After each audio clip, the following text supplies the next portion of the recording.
Madam. Okay. Anita madam, ಇದು 4:25ಗೆ ಒಂದು ಮೆಸೇಜ್ ಹಾಕಿ. Okay madam. Okay okay. Okay masters, ಈ ದಿನದ ಸತ್ಸಂಗದ ಹೆಸರು ಏನು ಅಂದ್ರೆ, ನಾವು ಯಾವ ತರಹದ ಪ್ರೇರಣೆ ಇದ್ರೆ ನಮ್ಮ ಜೀವನದಲ್ಲಿ ಒಂದು ಅತಿಶಯೋಕ್ತಿ ವಿಷಯ ನಡೆಯುತ್ತೆ.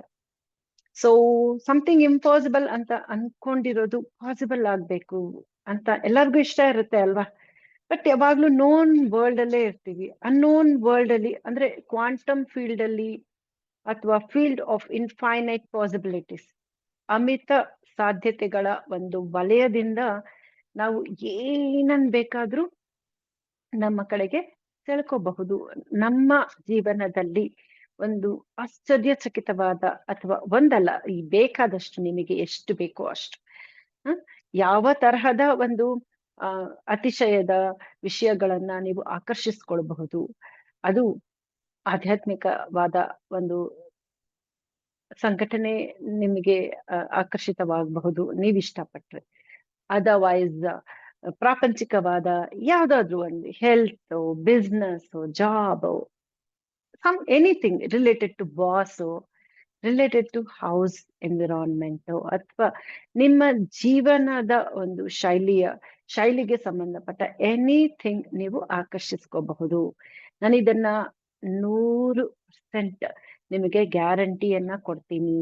ನೀವು ಈ ಬಿಕಮಿಂಗ್ ಸೂಪರ್ ನ್ಯಾಚುರಲ್ ಪುಸ್ತಕದಲ್ಲಿ ಎಷ್ಟು ತರಹದ ಅವರು ಧ್ಯಾನ ಪದ್ಧತಿಯನ್ನ ಹೇಳ್ಕೊಟ್ಟಿದ್ದಾರೆ. Tuning to the new potential ಅನ್ನೋದೊಂದು, pulling the mind out of your body ಅನ್ನೋದೊಂದು, ಬ್ಲೆಸ್ಸಿಂಗ್ ಯುವರ್ ಎನರ್ಜಿ ಸೆಂಟರ್ಸ್ ಒಂದು, ಬ್ರೈನ್ ಅಂಡ್ ಹಾರ್ಟ್ ಕೊಹಿರೆನ್ಸ್ ಅನ್ನೋ ಮೆಡಿಟೇಷನ್, ವಾಕಿಂಗ್ ಮೆಡಿಟೇಷನ್, ಇದ್ರ ಬಗ್ಗೆ ಎಲ್ಲ ನಾನು ಹೇಳ್ತಾ ಬಂದಿದ್ದೀನಿ.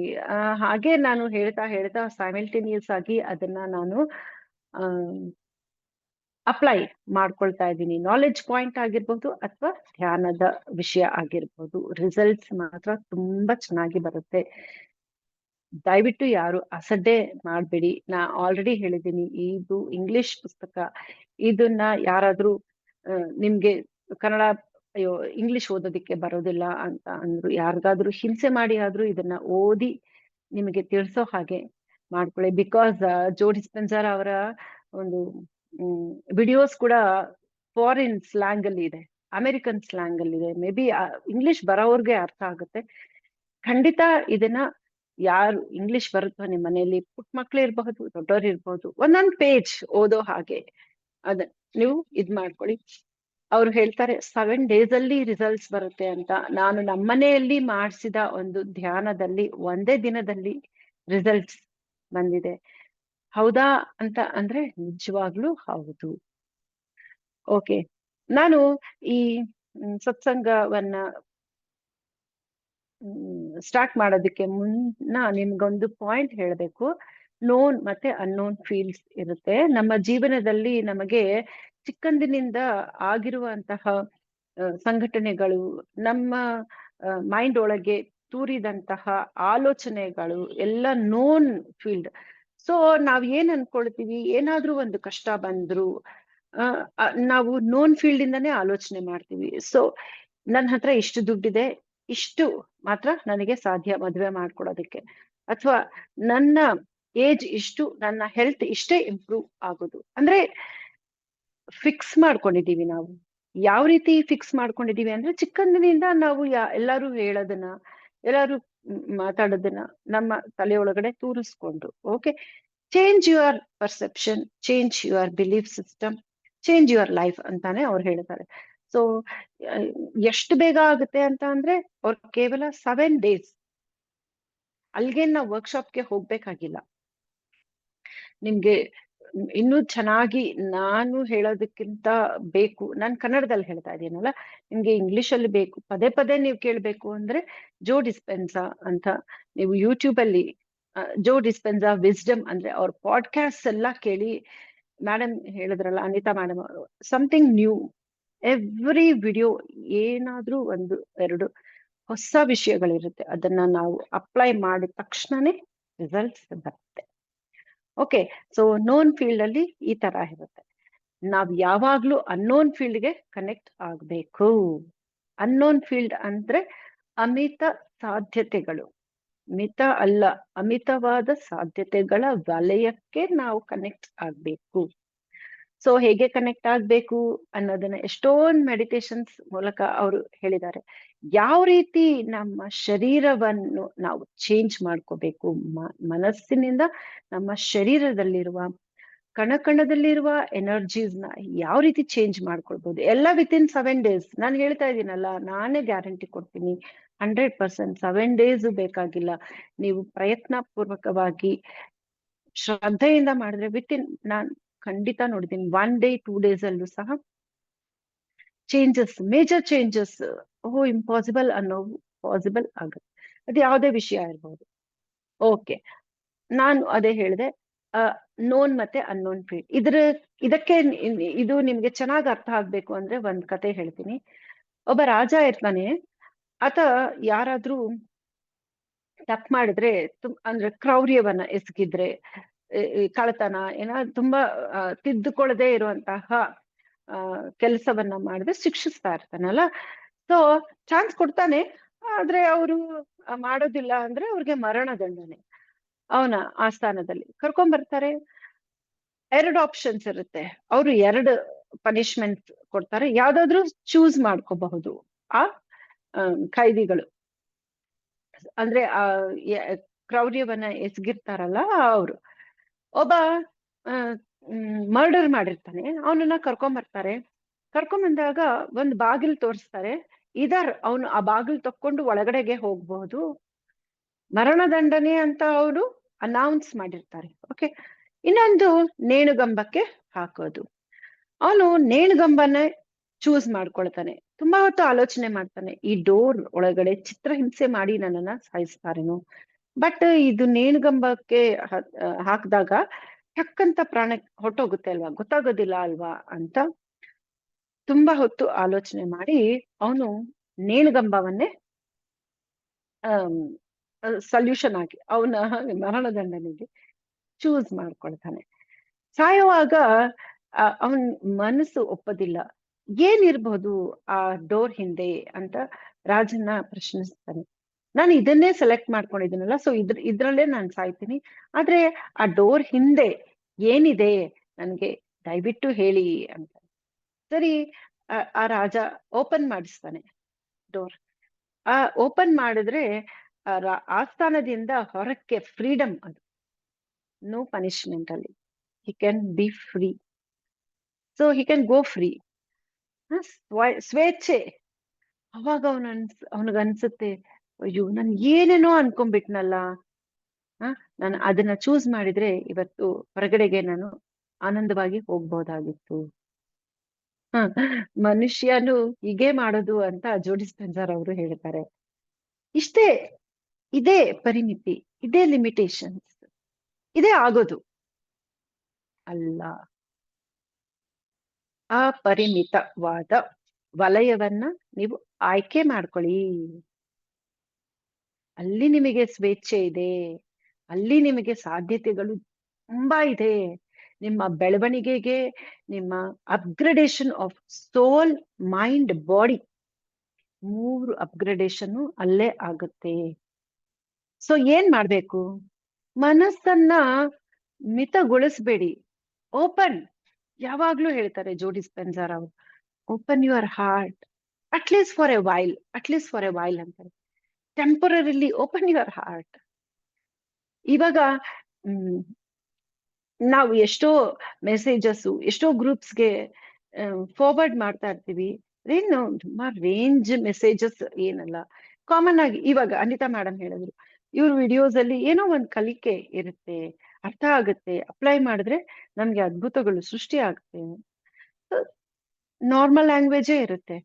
ಬಟ್ ಒಬ್ರು ಒಂದು ವಾಟ್ಸಪ್ ಗ್ರೂಪ್ಗೆ ನಾನು ಫಾರ್ವರ್ಡ್ ತುಂಬಾ ವರ್ಷಗಳಿಂದ ಮಾಡ್ತಾ ಇದ್ದೀನಿ.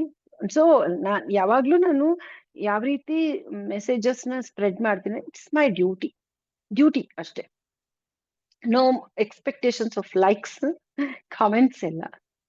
ಸೊ ಅವರು ಯಾವಾಗ್ಲೂ ಒಂದು ಫಂಕ್ಷನ್ ಹಾಲ್ ಅಲ್ಲಿ ಸಿಕ್ಕಿದಾಗ ನೀವು ಫಾರ್ವರ್ಡ್ ಮಾಡೋ ಮೆಸೇಜಸ್ ನ ರೇಂಜ್ ಅಷ್ಟು ಗ್ರೂಪ್ ಅಲ್ಲಿ ಯಾರ ಮನಸ್ಸು ಬೆಳವಣಿಗೆ ಆಗಿಲ್ಲ ಅಂತ.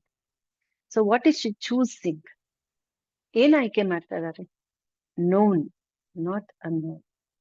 ನೋಡೋಣ, ಏನಿದು ಹೊಸದೇ ಇರಬಹುದು ಅಥವಾ ಹಳೇದೇ ಇರಬಹುದು. ಇದ್ರಲ್ಲಿ ಸೈಡ್ ಎಫೆಕ್ಟ್ಸ್ ಇಲ್ಲ. ನಾನೇನ್ ಗುಳಿಗೆ ಕೊಡ್ತಾ ಇದ್ದೀನಿ? ಇಲ್ಲ ಅಲ್ಲ. ಸೈಡ್ ಎಫೆಕ್ಟ್ಸ್ ಇದೆಯಾ? ಹಣ ಖರ್ಚಾಗ್ತಾ ಇದೆಯಾ? ಇಲ್ಲ. Just apply the knowledge. It's in Kannada, Telugu, English. So ನಾನು ಯಾಕೆ ಇದನ್ನ ಹೇಳ್ತಾ ಇದ್ದೀನಿ ಅಂದ್ರೆ ಯಾರನ್ನಾದ್ರೂ ಅವಹೇಳನ ಮಾಡ್ಬೇಕು ಅಂತ ಅಲ್ಲ. Choose choose unknown. Try, give it a try. ಪ್ರಯತ್ನ ಮಾಡೋಣ, ಏನಿದೆ ಅಲ್ವಾ ಅದ್ರಲ್ಲಿ. ನಾ ಹೇಳಿದೆ ಸೈಡ್ ಎಫೆಕ್ಟ್ಸ್ ಇಲ್ಲ, ಹಣ ಲಾಸ್ ಇಲ್ಲ. Why not make the better? 7 days ಅಲ್ಲಿ ರೀ. ನಾನು ಹೇಳ್ತಾ ಇದ್ದೀನಲ್ಲ, ವಿತ್ ಇನ್ 1-2 days ಅಲ್ಲಿ ನೀವೆಷ್ಟು ನಿಮ್ಮ ಪಾತ್ರೆ ಎಷ್ಟು ಪ್ಯೂರ್ ಆಗಿದೆಯೋ ಅಷ್ಟು ಬೇಗ ರಿಸಲ್ಟ್ಸ್ ಬರುತ್ತೆ. ಜೋ ಡಿಸ್ಪೆನ್ಸರ್ ಅವರು ಹೇಳ್ತಾರೆ. ಸೊ ಇದು ಮ್ಯಾನಿಫೆಸ್ಟೇಷನ್ ಅಂತಾನೆ ಅಲ್ವಾ ನಾನು ಇದನ್ನ ಹೇಳ್ತಾ ಇರೋದು. ಸೊ ಅಪ್ಗ್ರೇಡೇಷನ್ ಸೋಲ್, ಮೈಂಡ್, ಬಾಡಿ ಎಲ್ಲ ಆಗುತ್ತೆ. ನಾಟ್ ಓನ್ಲಿ ಮೆಟೀರಿಯಲ್ ಮ್ಯಾನಿಫೆಸ್ಟೇಷನ್ ಅಷ್ಟೇ ಏನಾಗೋದಿಲ್ಲ. ಸೃಷ್ಟಿ ಆತ್ಮದ ಲೆವೆಲ್ ವರ್ಗೂ ಇರುತ್ತೆ. ಸೊ ನಿಮ್ಮ ಪಾತ್ರೆ ಯಾವ ತರ ಇದೆ? ನಿಮಗೆ ಭಗವಂತ ಏನೋ ಕೊಡ್ತಾ ಇದ್ದಾನೆ, ನೀವು ಪಾತ್ರೆ ಒಡ್ಡಿದ್ದೀರಾ, ನಿಮ್ ಪಾತ್ರೆ ಕ್ಲೀನಾಗಿ ತೊಳ್ಕೊಳ್ಳಿ. ನೆನ್ನೆ ಪಾತ್ರೆನೇ ಎತ್ಕೊಂಡ್ ಬಂದು ಇಟ್ಟು ಆ ಭಗವಂತ ಏನೋ ಒಂದು ಹಾಕ್ತಾನೆ. So it will not be useful. ನಿಮ್ಮ ಹತ್ರಕ್ಕೆ ಅದ್ ಬರುತ್ತೆ, ಮೆಟೀರಿಯಲೈಸ್ ಆಗುತ್ತೆ, ಆದ್ರೆ ನಿಮಗೆ ಅದನ್ನ ಬಳಸ್ಕೊಳ್ಳೋದಿಕ್ಕೆ ಆಗುದಿಲ್ಲ. So clean your mind. Keep your body, mind, soul clean. ಅವಾಗ ಮ್ಯಾನಿಫೆಸ್ಟೇಷನ್ ಅಂತೂ ಖಚಿತವಾಗೂ ಆಗುತ್ತೆ. ಅದನ್ನ ಬಳಸ್ಕೊಳ್ಳೋ ಅಂತ ಅರ್ಹತೆ ನಮ್ಗೆ ಯಾವಾಗ ಬರುತ್ತೆ? ನಮ್ ಪಾತ್ರೆ ಕ್ಲೀನ್ ಆಗಿ ಇರ್ಬೇಕಾಗುತ್ತೆ ಅಲ್ವಾ? ಸೊ ನಾನು ಈ ದಿನ ಯಾವ ರೀತಿಯ ಪ್ರೇರಣೆ ಅಂತ ಅಂದ್ರೆ, ಇವಾಗ ನಾನು ನಿಮ್ಮನ್ನ ಪ್ರೇರೇಪಿಸ್ತಾ ಇದ್ದೀನಿ. For what? Even Joe Dispenza ಅವರು ನಮ್ಮನ್ನೆಲ್ಲ ಪ್ರೇರೇಪಿಸ್ತಾ ಇದ್ದಾರೆ. ಪತ್ರಿಜಿ ಅವರು ಪ್ರೇರೇಪಿಸಿದ್ದಾರೆ. ಅನಿತಾ ಅಯ್ಯಪ್ಪ ಪಿಂಡಿ ಅವರು, ಎನಿಬಡಿ, ಅನಿತಾ ಮೇಡಮ್ ಅವರು, ದೇ ಆರ್ ವರ್ಕಿಂಗ್ ಅಲ್ಲ. ಪ್ರೇರಣೆ ಎಲ್ಲರನ್ನು ಹುಮ್ಮಸ್ಸು ಮೂಡಿಸೋ ಅಂತಹದ್ದು, ಉತ್ಸಾಹ ಮೂಡಿಸೋ ಅಂತದ್ದು. ಯಾರ ಹುಮ್ಮಸ್ಸು ವರ್ಕ್ ಆಗತ್ತೆ? ಈಗ ನಾನು ಮಾತಾಡಿದ್ರೆ ನಿಮಗೆ ಪ್ರೇರಣೆ ಇಮಿಡಿಯೇಟ್ ಆಗಿ ಆಗತ್ತೆ. ಎಂತಹ ಪ್ರೇರಣೆ ಆಗಿರ್ಬೇಕು ಅನ್ನೋ ವಿಷಯವನ್ನ ಜೋ ಡಿಸ್ಪೆನ್ಸರ್ ಅವರು ಡಿಸ್ಕಸ್ ಮಾಡಿದ್ದಾರೆ. Which is the highest type of motivation? First type of motivation ಬಂದು ಡ್ಯೂಟಿಫುಲ್ ಮೋಟಿವೇಶನ್, ಸೆಲ್ಫ್ಲೆಸ್. ಎಂತಹ ಮೋಟಿವೇಶನ್ ಇಟ್ಕೊಂಡಿರ್ತಾರೆ ಅವರು? ಲೈಟ್ ವರ್ಕರ್ಸ್ ಅಂದ್ರೆ ನಾವೆಲ್ಲ ಲೈಟ್ ವರ್ಕರ್ಸ್ ಅಲ್ವಾ? ಕೇಳೋರು, ಹೇಳೋರು, ಬ್ರಾಡ್ಕಾಸ್ಟ್ ಮಾಡೋರು ಎಲ್ಲರೂ ಲೈಟ್ ವರ್ಕರ್ಸ್ ಅಲ್ಲ? ಸೊ ಈ ಲೈಟ್ ವರ್ಕರ್ಸ್ ನ ಮೋಟೋ ಏನಾಗಿರ್ಬೇಕು, ಅವರ ಉದ್ದೇಶ ಏನಾಗಿರ್ಬೇಕು ಅಂದ್ರೆ ಡ್ಯೂಟಿಫುಲ್ ಆಗಿ ಇದ್ರೆ, ನಾನು ಇದನ್ನ ಕಲ್ತಿದ್ದೀನಲ್ಲ, ನಾನು ಹಾಗೆ ಸುಮ್ಮನೆ ಹೋಗ್ಬಾರ್ದು, ಈ ಪ್ರಪಂಚವನ್ನ ಬಿಟ್ಟು ಬೇರೆಯವ್ರಿಗೂ ನಾನು ಇದನ್ನ ಹೇಳ್ಕೊಡ್ಬೇಕು, ಅವರು ಇದನ್ನ ರುಚಿ ನೋಡ್ಬೇಕು. ಎಷ್ಟು ಸುಲಭ ಅಲ್ವಾ? ಯಾಕೆ ನಾವು ಪಾಪ ಹಾಸ್ಪಿಟಲ್ಸ್ಗೆ ಓಡ್ತಾ ಇರ್ತೀವಿ, ಭಯವಾಗಿ ಇರ್ತೀವಿ, ಆತಂಕಕ್ಕೆ ಒಳಗಾಗ್ತೀವಿ, ಕೋಪಕ್ಕೆ ಒಳಗಾಗ್ತೀವಿ.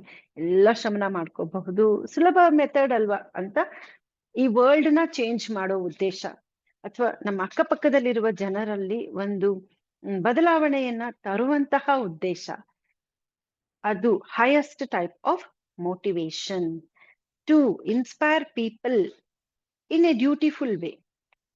ಓಕೆ, ಅದನ್ನ ಅವರು ಮಿಷನ್ ಮೋಟಿವೇಶನ್ ಅಂತ ಕರೀತಾರೆ. ಅವರು ಹೀಗೆ ಮೋಟಿವೇಟ್ ಮಾಡೋ ಅಂತಹ ಲೈಟ್ ವರ್ಕರ್ಸ್ ಮೇಲಿಂದ ಕೆಳಗೆ ಬರೋವಾಗ್ಲೇ ಒಂದು ಮಿಷನ್ನ ಅಂದ್ರೆ ಒಂದು ಡ್ಯೂಟಿನ ವಹಿಸ್ಕೊಂಡು ಬರ್ತಾರೆ. ಸೊ ಸೋಲ್ ಲೆವೆಲ್ ಅಲ್ಲಿ ಇದೊಂದು ಹೈಯೆಸ್ಟ್ ಟೈಪ್ ಆಫ್ ಮೋಟಿವೇಶನ್. ಹಾಗೆ ಅವರು ಮಾಡುವ ಮೋಟಿವೇಶನ್, ಅವರು ಕೊಡುವಂತಹ ಪ್ರೇರಣೆ ತಪ್ಪಂತ ಇತರರಿಗೆ ಅರ್ಥ ಆಗತ್ತೆ. ಬಿಕಾಸ್ ಅವರಲ್ಲಿ ಯಾವ ಸ್ವಾರ್ಥ ಇಲ್ಲ. Okay, next type of motivation ಎಂಥದ್ದು ಅಂತ ಅಂದ್ರೆ ಪರ್ಸನಲ್ ಕನ್ವಿಕ್ಷನ್. ನಾನು ಇದನ್ನ ಅನ್ಕೊಂಡ್ಬಿಟ್ಟಿದ್ದೀನಿ, ಸೊ ನಾನು ಇದನ್ನ ಮಾಡೇ ಮಾಡ್ತೀನಿ. ನಾನು ಇಷ್ಟು ದಿನದ ಒಳಗೆ ಇಷ್ಟು ಪ್ಯಾಂಪ್ಲೆಟ್ಸ್ ನ ಹಂಚ್ಬೇಕು ಅನ್ಕೊಂಡಿದೀನಿ. ನಾನು ಈ ವರ್ಷ ಇಷ್ಟು ಸ್ಕೂಲ್ಸ್ಗೆ ಇದನ್ನ ತಲುಪಿಸ್ಬೇಕು ಅಂತ ಅನ್ಕೊಂಡ್ಬಿಟ್ಟಿದ್ದೀನಿ. ಪರ್ಸನಲ್ ಕನ್ವಿಕ್ಷನ್, ಕಮಿಟ್ಮೆಂಟ್ ಅಂತಾರಲ್ಲ ಆ ತರ. ಹಾಗೆ ಪರ್ಸನಲ್ ಕನ್ವಿಕ್ಷನ್ ಅನ್ನೋದು ಇರುತ್ತೆ ಅಲ್ವಾ. ಅವರ ಮೋಟಿವೇಶನ್ ಕೂಡ highest type of motivation. So ಇಲ್ಲೂ ಸೆಲ್ಫ್ಲೆಸ್ನೆಸ್ ತುಂಬಾನೇ ಕಡಿಮೆ ಇರುತ್ತೆ. ಸೊ ಯಾರು ಮಿಷನ್ ಮೋಟಿವೇಶನ್ ಕೊಡ್ಬೇಕು ಅಂತ ಬಂದಿರ್ತಾರೋ, ನನ್ನ ಡ್ಯೂಟಿ ನನಗೆ ತಿಳಿದಿರುವಂತಹ ಜ್ಞಾನವನ್ನ, ಧ್ಯಾನ ಪದ್ಧತಿಯನ್ನ ಹೇಳ್ಕೊಡೋದಕ್ಕೆ ಬಂದಿರೋದು ಅಂತ ಅನ್ಕೊಳ್ತಾರೋ, ಅವರಲ್ಲಿ ಪರ್ಸನಲ್ ಕನ್ವಿಕ್ಷನ್ ಅನ್ನೋದು ಇದ್ದೇ ಇರುತ್ತೆ. ಅವರಲ್ಲಿ ಕಮಿಟ್ಮೆಂಟ್ ಅನ್ನೋದು ಇದ್ದೇ ಇರುತ್ತೆ. ಹೊಸದಾಗಿ ಅವರೇನು ಕಮಿಟೆಡ್ ಆಗಿ ಇರ್ಬೇಕಾಗಿಲ್ಲ. ಅದೊಂದು ಡಿಸಿಪ್ಲಿನ್ ಆಗಿರುತ್ತೆ ಅವರಲ್ಲಿ. ಓಕೆ, ಸೊ ಇದು ಪರ್ಸನಲ್ ಕನ್ವಿಕ್ಷನ್ ಮೋಟಿವೇಶನ್. ಯಾರು ಈ ರೀತಿಯಾಗಿ ಜನರನ್ನ ಪ್ರೇರೇಪಿಸೋದಕ್ಕೆ ಹೊರಡಿರ್ತಾರೋ, ಅವರ ಪ್ರೇರಣೆ ಜನರನ್ನ ಖಂಡಿತ ರೀಚ್ ಆಗುತ್ತೆ. ಅವರು ಹೇಳಿದ ಮಾತು, ಅವರು ಕೊಟ್ಟ ಪ್ಯಾಂಪ್ಲೆಟ್ಸ್ ಎಲ್ಲ ಸಾರ್ಥಕತೆಯನ್ನ ಹೊಂದುತ್ತೆ ಅಂತ ಹೇಳ್ತಾರೆ. ಇನ್ನೊಂದು ಎಥಿಕ್ಸ್ ಮೋಟಿವೇಶನ್. ಸೊ ಕೆಲವರಿಗೆ ಸೋಲ್ ನಾಲೆಡ್ಜ್ ಅಥವಾ ಪರ್ಸನಲ್ ಕನ್ವಿಕ್ಷನ್ ಕಡಿಮೆ ಇರುತ್ತೋ, ಅಥವಾ ಡ್ಯೂಟಿಫುಲ್ ಆಗಿ ನಾನು ಹೇಳ್ಬೇಕು ಅಂತ ಅಲ್ಲ, ಅವ್ರ ಮನಸ್ಸಲ್ಲಿ ಏನಿರುತ್ತೆ ಅಂದ್ರೆ, ಇದು ಒಳ್ಳೇದಂತೆ, ಇದು ಕೆಟ್ಟದಂತೆ, ಇದು ಸ್ವರ್ಗ, ಇದು ನರಕ, ಇದು ಸರಿಯಾದ್ದು, ಇದು ಸರಿ ಅಲ್ಲದ್ದು. ಅಂದ್ರೆ ಅವ್ರಿಗೇನು ಅಂದ್ರೆ, ನಾವಿದನ್ನ ಮಾಡಿದ್ರೆ ನಾವು ಸ್ವರ್ಗವನ್ನ ಅನುಭವಿಸೋದಕ್ಕೆ ಸಾಧ್ಯ ಆಗುತ್ತೆ. ನೆಕ್ಸ್ಟ್ ಬರ್ತ್ ಅಂದ್ರೆ ನನ್ನ ಮುಂದಿನ ಜನ್ಮ ಒಳ್ಳೇದಾಗಿರುತ್ತೆ ಅಂದ್ರೆ ಕಾನ್ಸೆಪ್ಟ್ ಬಂದು ನಿಸ್ವಾರ್ಥತೆಗಿಂತ ಅವ್ರ ಬಗ್ಗೆ ಆಲೋಚನೆ. ಇದು ಒಳ್ಳೇದು, ಸೊ ನಾನು ಇದನ್ನ ಮಾಡ್ಬೇಕು, ಇದು ಕೆಟ್ಟದು. ಸೊ ಡೀಪ್ ಆಗಿ ಹೋದ್ರೆ ಒಳ್ಳೆ ಕೆಟ್ಟ ಅನ್ನೋದು ಏನಿಲ್ಲ. ನಾನು ಹೇಳಿದೆ, ಈ ಅರ್ತ್ ನ ಡೈಮೆನ್ಷನ್ ಯಾವ ರೀತಿ ಸೃಷ್ಟಿಯಾಗಿದೆ ಅಂದ್ರೆ ಒಳ್ಳೆ ಕೆಟ್ಟ ಇರುತ್ತೆ, ಸರಿ ತಪ್ಪು ಇದ್ದೇ ಇರುತ್ತೆ. ಅದಕ್ಕೆ ಅಲ್ವಾ ನಮಗೆ ನೈಟ್ ಅಂಡ್ ಡೇ ಇರೋದು, ಬೆಳಕು ಕತ್ತಲೆ ಯಾತಕ್ಕಿದೆ ಅಲ್ವಾ. ಬಟ್ ಅವರ ಮನಸ್ಸಿನಲ್ಲಿ ಅದು ಮುದ್ರಿಸಿ ಹೋಗಿರುತ್ತೆ, ಇದು ಒಳ್ಳೇದು, ಇದು ಕೆಟ್ಟದು, ಅದಕ್ಕೆ ನಾನು ಇದನ್ನ ಮಾಡ್ಬೇಕು ಅಂತ. ಸೊ ಯಾರು ಓಕೆ ಇದು ಈ ದ್ವೈತವನ್ನ ವಹಿಸ್ಕೊಂಡಿರ್ತಾರೆ, ಅವರಲ್ಲೂ ಸಹ ಸ್ವಲ್ಪ ಪರ್ಸನಲ್ ಕನ್ವಿಕ್ಷನ್ ಇರುತ್ತೆ. ಅವರು ಸ್ವಲ್ಪ ಡ್ಯೂಟಿಫುಲ್ ಆಗಿ ಇರ್ತಾರೆ. ಯಾರ್ಯಾರು ಡ್ಯೂಟಿಫುಲ್ ಆಗಿರ್ತಾರೋ, ಯಾರ್ಯಾರು ಪರ್ಸನಲಿ ಕನ್ವಿಕ್ಟೆಡ್ ಆಗಿರ್ತಾರೋ, ಅವರು ಈ ಗುಣಗಳನ್ನ ಇವರು ಹೊಂದಿರ್ತಾರೆ. ಬಟ್ ಅವ್ರಿಗೆ ಕಾನ್ಸೆಪ್ಟ್ ಬೇರೆ, ಒಳ್ಳೆ ಕೆಟ್ಟ ಅಂತ. ಓಕೆ, ಹಾಗಾದ್ರೆ ಇವ್ರು ಮಾಡೋದು ತಪ್ಪು ಸರಿ ಇಂದ ಮಾಡ್ತಾ ಇದ್ದಾರೆ, ಅದಕ್ಕೆ this is not divine work. ಹಾಗಲ್ಲ, ಇವರು ಪ್ರೇರಣೆ ಕೊಡೋ ಅಂತಹ ಪ್ರೇರಣೆನೂ ಸಹ ಉತ್ಕೃಷ್ಟವಾದ ಪ್ರೇರಣೆನೇ ಆಗಿರುತ್ತೆ.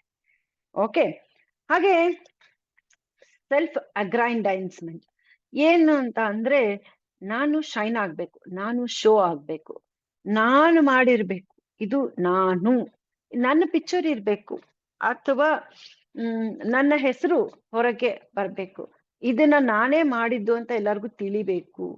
ಹಾಗೆ ಸೆಲ್ಫಿಶ್ ಆಗಿ ಈ ಕೆಲಸವನ್ನ, ಡಿವೈನ್ ಕೆಲಸವನ್ನ ಮಾಡ್ತಾರೆ. ಅದು ಪ್ರೇರಣೆಯನ್ನ ಕೊಡುತ್ತೆ, ಆದ್ರೆ ಇಷ್ಟು ಉತ್ಕೃಷ್ಟತೆ ಇರೋದಿಲ್ಲ.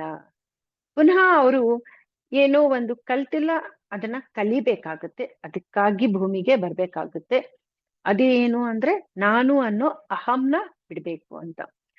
ಸೊ ನೀವು ಧ್ಯಾನ ಜ್ಞಾನವನ್ನ ಕಲಿಸಿ,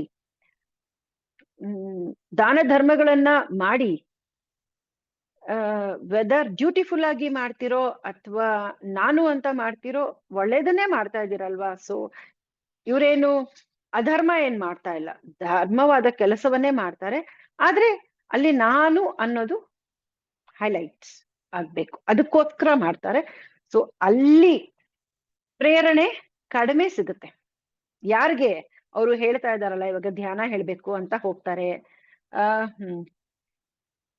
ನಾಲೆಡ್ಜ್ ಹೇಳ್ಬೇಕು ಅಂತ ಹೋಗ್ತಾರೆ, ಅವರು ಹೇಳೋವಂತಹ ನಾಲೆಡ್ಜ್ ಪ್ರೇರಣೆ ಇತರರಿಗೆ ಕೊಡೋದಿಲ್ಲ, ಕಡಿಮೆ ಕೊಡುತ್ತೆ.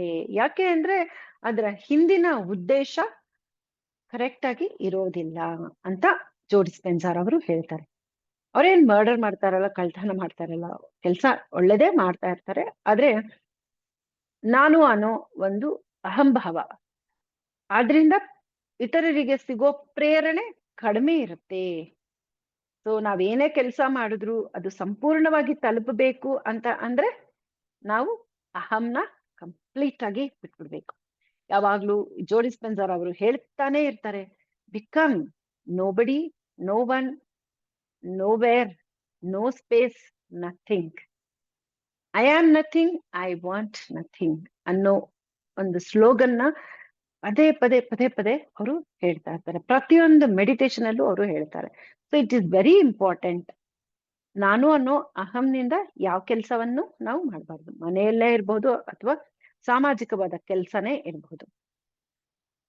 ಇನ್ನೂ ನಿಕೃಷ್ಟವಾದ ಮೋಟಿವೇಶನ್ ಅಂತ ಅಂದ್ರೆ, ಲೋಯೆಸ್ಟ್ ಫಾರ್ಮ್ ಆಫ್ ಮೋಟಿವೇಶನ್ ಅಂತ ಅಂದ್ರೆ ಅದು ಹಣಕ್ಕೋಸ್ಕರ ಮಾಡುವಂತಹ ಕೆಲಸ. ಸೊ ಅಬಂಡೆನ್ಸ್ ಅನ್ನೋದು ಯಾವಾಗ ನಾನು ಹೇಳಿದೆ, ನಿಮ್ಮ ಪಾತ್ರೆ ಕ್ಲೀನ್ ಆಗಿದೆ, ನಿಮ್ಮ ಉದ್ದೇಶ ಸರಿಯಾಗಿದೆ, ನಿಮ್ಮ ನಡೆ ನುಡಿ ಎಲ್ಲ ಚೆನ್ನಾಗಿದೆ, ನೀವ್ ಯಾರಿಗೂ ಸಹಾಯ ಮಾಡ್ಬೇಕು ಅಂತ ಮಾಡ್ತಾ ಇದ್ದೀರಾ, ಆದ್ರೆ ಹಣ ತಗೊಂಡು ಮಾಡಿದ್ರೆ that is the most lower form of motivation. ನೀವು ಏನೇ ನೀವು ಮಾಡ್ತಾ ಇದ್ದೀರಾ ಅಂತ ಅನ್ಕೊಳ್ಳಿ, ಅದು ಸರಿಯಾಗಿ ನಿಮಗೆ ಫಲವನ್ನ ಕೊಡೋದಿಲ್ಲ, ಇತರರಿಗೂ ಫಲವನ್ನ ಕೊಡೋದಿಲ್ಲ ಅಂತ ಹೇಳ್ತಾರೆ. ಸೊ ಅಬಂಡೆನ್ಸ್ ಅನ್ನೋದು ಒಂದು ಸ್ಟೇಟ್ ಆಫ್ ಬೀಯಿಂಗ್ ಅಂತ ಹೇಳ್ತಾರೆ. ಸೊ ಯಾವಾಗ್ಲಾದ್ರೂ ನಮ್ಗೆ ಒಂದು ಬಿಗರ್ ವಿಷನ್ ಇರ್ಬೇಕು ಅಂತ ಅಂದ್ರೆ, ನಾವು ಡ್ಯೂಟಿ ಮಾಡ್ಬೇಕು, ನಾವು ಮಿಷನ್ ಮೋಟಿವೇಟೆಡ್ ಅಂತ ಅಂದಾಗ ನಾವು ನಮ್ಮ ಕಂಫರ್ಟ್ ಝೋನ್ ಇಂದ ಹೊರಕ್ಕೆ ಬರ್ಬೇಕು. ಇದು ತುಂಬಾ ಇಂಪಾರ್ಟೆಂಟ್. ಎಸ್, ನಾನು ಮನೆಯಲ್ಲೇ ಇರ್ತೀನಿ, ನಾನು ಮನೆಯಲ್ಲೇ ಕೂತ್ಕೊಂಡು ಪ್ರಚಾರ ಮಾಡ್ತೀನಿ, ಆಗಲ್ಲ. ಸೊ ನೀನು ಮನೆಯಲ್ಲೇ ಕೂತ್ಕೊಂಡಿದ್ರೆ, ಇಫ್ ಯು ಆರ್ ಹ್ಯಾಂಡಿಕ್ಯಾಪ್ಡ್ ಅಂದ್ರೆ ನಿಮ್ಗೆ ಕೈ ಕಾಲು ಕೆಲಸ ಮಾಡೋದಿಲ್ಲ, ಅಥವಾ ನಿಮಗೆ ಯಾರಾದ್ರೂ ನಿರ್ಬಂಧಿಸ್ತಾ ಇದ್ರೆ, ಅದರ್ವೈಸ್ ನೀವು ನಿಮ್ಮ ಎನರ್ಜಿನ ನೀವು ಹೆಚ್ಚಿಸ್ಕೊಂಡ್ರೆ ಖಂಡಿತ ನೀವು ಮಾಡಬಹುದು. ಜೋ ಡಿಸ್ಪೆನ್ಸರ್ ಏನ್ ಹೇಳ್ತಾರೆ ಅಂತ ಅಂದ್ರೆ, ಕಂಫರ್ಟ್ ಝೋನ್ ಇಂದ ಹೊರಗೆ ಬನ್ನಿ ಫಸ್ಟ್. ಹೀಗೆ ನಡೀತಾ ಇದೆ ಬಿಡು, ನನ್ಗೆ ಹೀಗೇನಾದ್ರೂ ಒಂದು ಯಾರಾದ್ರೂ ಅಂದ್ರೆ ಆ ಎಮೋಷನ್ ಇಷ್ಟ, ಅಡಿಕ್ಷನ್ ಆಗಿ ಅದನ್ನ ಕಂಪ್ಲೇಂಟ್ ಮಾಡ್ತಾನೇ ಇರ್ಬೇಕು, ಅದೇ ಚೆನ್ನಾಗಿದೆ.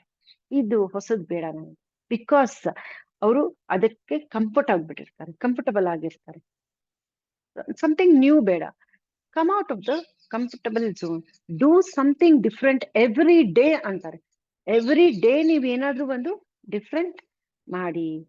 ಸೊ ನಿಮ್ಮಲ್ಲಿ ಆ ಒಂದು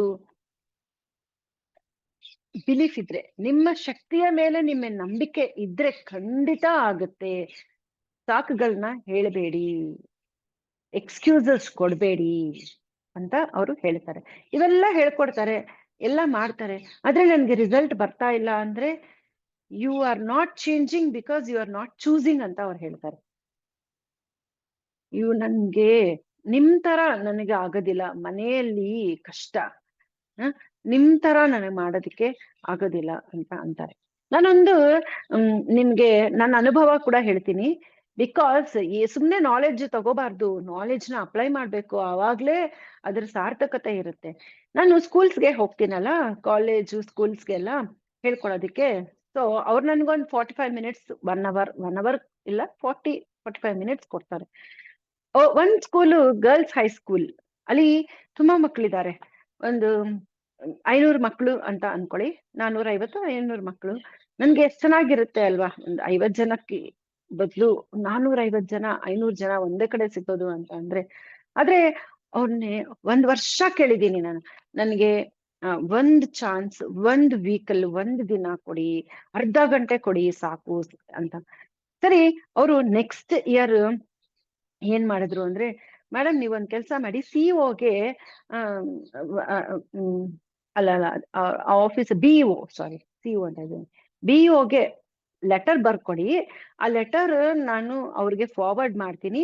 ಅವ್ರು ಏನಂದ್ರೆ ಆ ರೀತಿ ನಿಮ್ಗೆ ಚಾನ್ಸ್ ಸಿಗುತ್ತೆ ಅಂತ. ಸರಿ ಅಂತ ನಾನು BEO ಆಫೀಸ್ಗೆ ಲೆಟರ್ ಬರ್ದೆ, ಅವ್ರ ಕೈಗೆ ಕೊಟ್ಟೆ. ಅವ್ರು ತಗೊಂಡೋದ್ರು. ಸುಮಾರು 1 ತಿಂಗಳಾಯ್ತು. 1 ತಿಂಗಳಾದ್ಮೇಲೆ ಅವ್ರು ಕಾಲ್ ಮಾಡಿದ್ರು.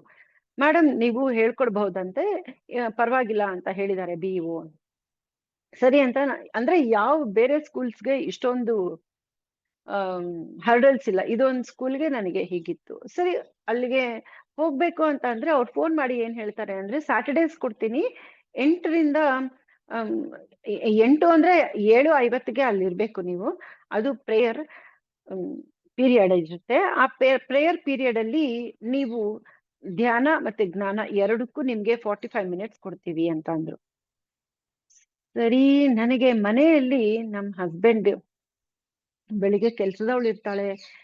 ನನ್ನ ಹಸ್ಬೆಂಡ್ ಮನೆ ಬಿಟ್ಟು ಹೊರಟೋಗ್ತಾರೆ. ನಾನು ಅವಳನ್ನ ಕಳ್ಸೋದಿಕ್ಕೆ ಆಗುದಿಲ್ಲ. ಮೇನ್ ಬ್ರೇಕ್ಫಾಸ್ಟ್ ಟೈಮ್ ಅದು. ನನಗೆ ನಾನಿರೋ ಮನೆಯಲ್ಲಿ ನಾನು ಹೇಗೆ ಕೆಲಸ ಮಾಡ್ಕೊಳ್ತಾ ಇದ್ದೀನಿ ಅಂತ ಅಂದ್ರೆ, ನನ್ನ ಬಿಡುವಿನ ವೇಳೆಯಲ್ಲಿ ಎಲ್ಲ ನಾನು ಆಲ್ ದ ಟೈಮ್ ಸಂಧಿಗೊಂದಿಗಳಲ್ಲಿ 10 ಮಿನಿಟ್ಸ್ 5 ಮಿನಿಟ್ಸ್ ಎಲ್ಲ ಧ್ಯಾನ ಜ್ಞಾನ ಮೊಬೈಲ್ ಅಲ್ಲಿ ಫಾರ್ವರ್ಡ್ ಮಾಡೋ ಅಂಥವು, ಆನ್ಲೈನ್ ಕ್ಲಾಸ್ ಮಾಡೋ ಅಂಥವು, ಆನ್ಲೈನ್ ಕ್ಲಾಸ್ಗೆ ಪ್ರಿಪೇರ್ ಆಗೋಕೆ ಟೈಮ್, ಈ ರೀತಿ ನಾನು ಮಾಡ್ಕೊಂಡು ಬರ್ತಾ ಇದ್ದೀನಿ. ಆದ್ರೆ ಈ 7:50 8:30ವರೆಗೂ ಟೈಮ್ ಕೊಡ್ತೀನಿ ಅಂತ ಅಂದಾಗ ನನ್ಗೆ ಆ ಟೈಮ್ ಆಗುದಿಲ್ಲ. ಬಟ್ ನನ್ಗೆ ಆ ಸ್ಕೂಲ್ ಬಿಡಕ್ಕೆ ಮನ್ಸಿಲ್ಲ. ಹತ್ರ, ನನ್ ಮನೆ ಹತ್ರ ತುಂಬಾ 5 minutes ride, not even 5 minutes, 2 minutes ಅನ್ಕೊಳ್ಳಿ. ಸೊ ನಾನು ಏನ್ ಮಾಡ್ದೆ, ನಾನ್ ಮಾಡ್ತಾ ಇರುವಂತಹ ಕೆಲಸ ಯೂನಿವರ್ಸಲ್ ಅಲ್ಲ. ಸೊ ನಾನು ನಾಳೆ ಇನ್ನೇನ್ ಹೋಗ್ಬೇಕು ಅನ್ನೋವಾಗ ಮಾರ್ನಿಂಗ್ ನನ್ನ ಹಸ್ಬೆಂಡ್ಗೆ ಹೇಳಿದೆ, ನಾನು ಈ ರೀತಿ ಒಂದ್ ಸ್ಕೂಲ್ಗೆ ಹೋಗ್ತಾ ಇದ್ದೀನಿ, ನೀವು ಕೆಲ್ಸದವಳು ಮನೇಲಿ ಇರ್ತಾಳೆ ನೋಡ್ಕೊಳ್ಳಿ ಅಂತ. ಮುಖ ಒಂಥರ ಮಾಡ್ಕೊಂಡ್ರು. ಒಂಥರ ಅವ್ರಿಗೇನ ಇಂಥ ಅಬೌಟ್ ಮೆಡಿಟೇಷನ್ ನೀನ್ ಚೆನ್ನಾಗಿ ಮಾಡ್ಕೋ, ನೀನ್ ಕಲ್ತ್ಕೋ, ನಿನ್ವರ್ಗೂ ಓಕೆ, ಬೇರೆಯವ್ರಿಗೆ ಹೇಳೋದೆಲ್ಲ ನೀನ್ ಯಾಕೆ ಹೇಳ್ತೀಯ, ಅವ್ರು ಕಲ್ತ್ಕೊಳ್ತಾ ಬಿಡು ಅನ್ನೋ ಅಂತ ಒಂದು ಧೋರಣೆ ಅವ್ರದ್ದು. ಬಟ್ ನಾನು ಎವ್ರಿ ಸ್ಯಾಟರ್ಡೆ, ಈಗ ಆಲ್ಟರ್ನೇಟ್ ಸ್ಯಾಟರ್ಡೇಸ್ ಕೊಟ್ಟಿದ್ದಾರೆ, ಆಲ್ಟರ್ನೇಟ್ ಸ್ಯಾಟರ್ಡೇಸ್ ಅಲ್ಲಿ ನಾನು ನನ್ನ ಹಸ್ಬೆಂಡ್ ನ ಮನೆಯಲ್ಲಿ ಕೆಲ್ಸದವ್ರನ್ನ ನೋಡ್ಕೊಳ್ಳೋದಿಕ್ಕೆ ಬಿಕಾಸ್ ನಾವು ಬೀಗ ಹಾಕಬಾರ್ದಲ್ವಾ ಮನೆಗೆ. ಓಕೆ, ಬಿಟ್ಟು ನಾನು ಎವ್ರಿ ಟೈಮ್ ಹೋಗಿ ಧ್ಯಾನ ಹೇಳ್ಕೊಂಡು ಬರ್ತಾ ಇದ್ದೀನಿ. Really I pack my self. It was impossible. ನನ್ಗೆ ತುಂಬಾನೇ ಅದು ಅಸಾಧ್ಯವಾದ ಕೆಲಸ ಅಂತ ಅನ್ಬೋದು. ಬಟ್ ವೆನ್ ನಾವು ಒಂದು ಅಮಿತ ಸಾಧ್ಯತೆಗಳ ವಲಯಕ್ಕೆ ನಾನು ಕನೆಕ್ಟ್ ಆದಾಗ, I is it impossible, it is possible. ನಾನು ಹೋಗ್ತಾ ಇದ್ದೀನಿ ಈಗ. He is staying at home. ಒಂದ್ ಚೇರ್ ಮೇಲೆ ಕುತ್ಕೊಂಡಿರ್ತಾರೆ. 1 ನಿಮಿಷ ಒಂದು ಕಡೆ ಇರೋದಿಲ್ಲ. ಅವರು ಒಂದ್ ಚೇರ್ ಮೇಲೆ ಕುತ್ಕೊಂಡು 40 ಮಿನಿಟ್ಸ್ ಇರ್ತಾರೆ. ಬಂದಾಗ ಅಂತಾರೆ, ನನ್ನನ್ನ ಅಂತಾರೆ, ಏನ್ ನಿನ್ಗೆ ಸಂಸಾರ ಬೇಡವಾ, ನಿಂಗ್ ಜವಾಬ್ದಾರಿ ಬೇಡವಾ, ಇದೇನಾ, ಹೀಗೇನಾ ಅಂತ ಅಂತಾರೆ. ನಾನು ಏನ್ ಮಾತಾಡೋದಿಲ್ಲ. ನಾನು ಸೀದಾ ನನ್ನ ಪಾಡಿಗೆ ನನ್ ಕಿಚನ್ಗೆ ಹೋಗ್ತೀನಿ. ಐ ಡಿಡ್ ಸಮ್ ಅಡ್ವೆಂಚರ್ ಅಲ್ಲ. ಅಸಾಧ್ಯವಾದ್ದು ಸಾಧ್ಯ ಆಯ್ತಲ್ವ. ಸೊ ಜೋ ಡಿಸ್ಪೆನ್ಸರ್ ಅವರು ಏನ್ ಹೇಳ್ತಾರೆ ಅಂತ ಅಂದ್ರೆ, ಕಂಫರ್ಟ್ ಝೋನ್ ಅಲ್ಲಿ ಯಾವಾಗ್ಲೂ ಕೂತ್ಕೊಳ್ಬೇಡಿ, ಸಮಥಿಂಗ್ ಡಿಫ್ರೆಂಟ್ ಮಾಡಿ. ಆವಾಗ್ಲೇ ಯೂನಿವರ್ಸ್ ನಿಮ್ಮ ಜೊತೆ, ಆ ಭಗವಂತ ನಿಮ್ಮ ಜೊತೆಗೆ ಬರ್ತಾನೆ. ನಾನು ಇಲ್ಲೇ ಕೂತ್ಕೊಂಡಿರ್ತೀನಿ, ನಾನು ಮನೆಯಲ್ಲಿ ಅಚ್ಚುಕಟ್ಟಾಗಿ ಬೆಚ್ಚಗೆ ಇರ್ತೀನಿ, ನಾನು ಎಲ್ಲ ಮೈಂಡಲ್ಲೇ ಮಾಡ್ಬಿಡ್ತೀನಿ. ಬೇರೆ ಎಲ್ಲ ನೀವು ಮೈಂಡಲ್ಲೇ ಮಾಡ್ತೀರಾ? ಫಂಕ್ಷನ್ಗೆ ಹೋಗ್ಬೇಕು ಅಂದ್ರೆ ನಡ್ಕೊಂಡು ಹೋಗ್ತೀರಲ್ಲ, ಮೈಂಡಲ್ಲೇ ಹೊಟ್ಟೋಗ್ಬೋದಲ್ಲ. ಅದ ನಾನು ಯಾರಾದ್ರೂ ಕೇಳೋರ್ಗೆ ಹೇಳ್ತೀನಿ, ಮೈಂಡಲ್ಲ ಟ್ರಿಪ್ಗೆ ಹೋಗ್ಬೇಕು ಅಂದ್ರೆ ನಾವು ಮೈಂಡಲ್ಲೇ ಹೊಟ್ಟೋಗ್ಬೋದಲ್ಲ. ಎಲ್ಲ ಪ್ಯಾಕ್ ಮಾಡ್ಕೊಳ್ತೀವಿ, ಹೋಗ್ತೀವಿ, ಬರ್ತೀವಿ, ಅದೆಲ್ಲ ಖುಷಿ ಕೊಡುತ್ತೆ ಎಲ್ಲ. ಎಸ್. ಸೊ ಯಾವುದು ಅಸಾಧ್ಯನ ಮ್ಯಾನಿಫೆಸ್ಟೇಷನ್ ಮಾಡ್ಕೋಬಹುದು, ಸೃಷ್ಟಿ ಮಾಡ್ಕೊಳ್ಬಹುದು. ನಿಜವಾಗ್ಲೂ ನಾವು ಸೃಷ್ಟಿ ಮಾಡ್ಕೊಳ್ಬಹುದು. ಯಾವಾಗ ನೀವೊಂದು ಹೆಜ್ಜೆ ಮುಂದಕ್ಕೆ ಹಾಕ್ತಿರೋ, ಭಗವಂತ ನಿಮ್ಮನ್ನ 1000 ಹೆಜ್ಜೆ ಕೈ ಹಿಡಿದು ಮುಂದಕ್ಕೆ ಕರ್ಕೊಂಡು ಹೋಗ್ತಾನೆ. ಅದೊಂದು ನಂಬಿಕೆ, ಅದೊಂದು ವಿಶ್ವಾಸ, ಅದೊಂದು ಸಂಬಂಧ ಭಗವಂತನ ಜೊತೆಗೆ. When you are comfort zone ಇಂದ ಬಂದು ನಿಮ್ಮ ಮೇಲೆ ನಿಮಗೆ ನಂಬಿಕೆ ಇರ್ಬೇಕು ಅಂತ ಅವರು ಹೇಳ್ತಾರೆ. ಅವಾಗ್ಲೇ ಇದೆಲ್ಲ ಸಾಧ್ಯ.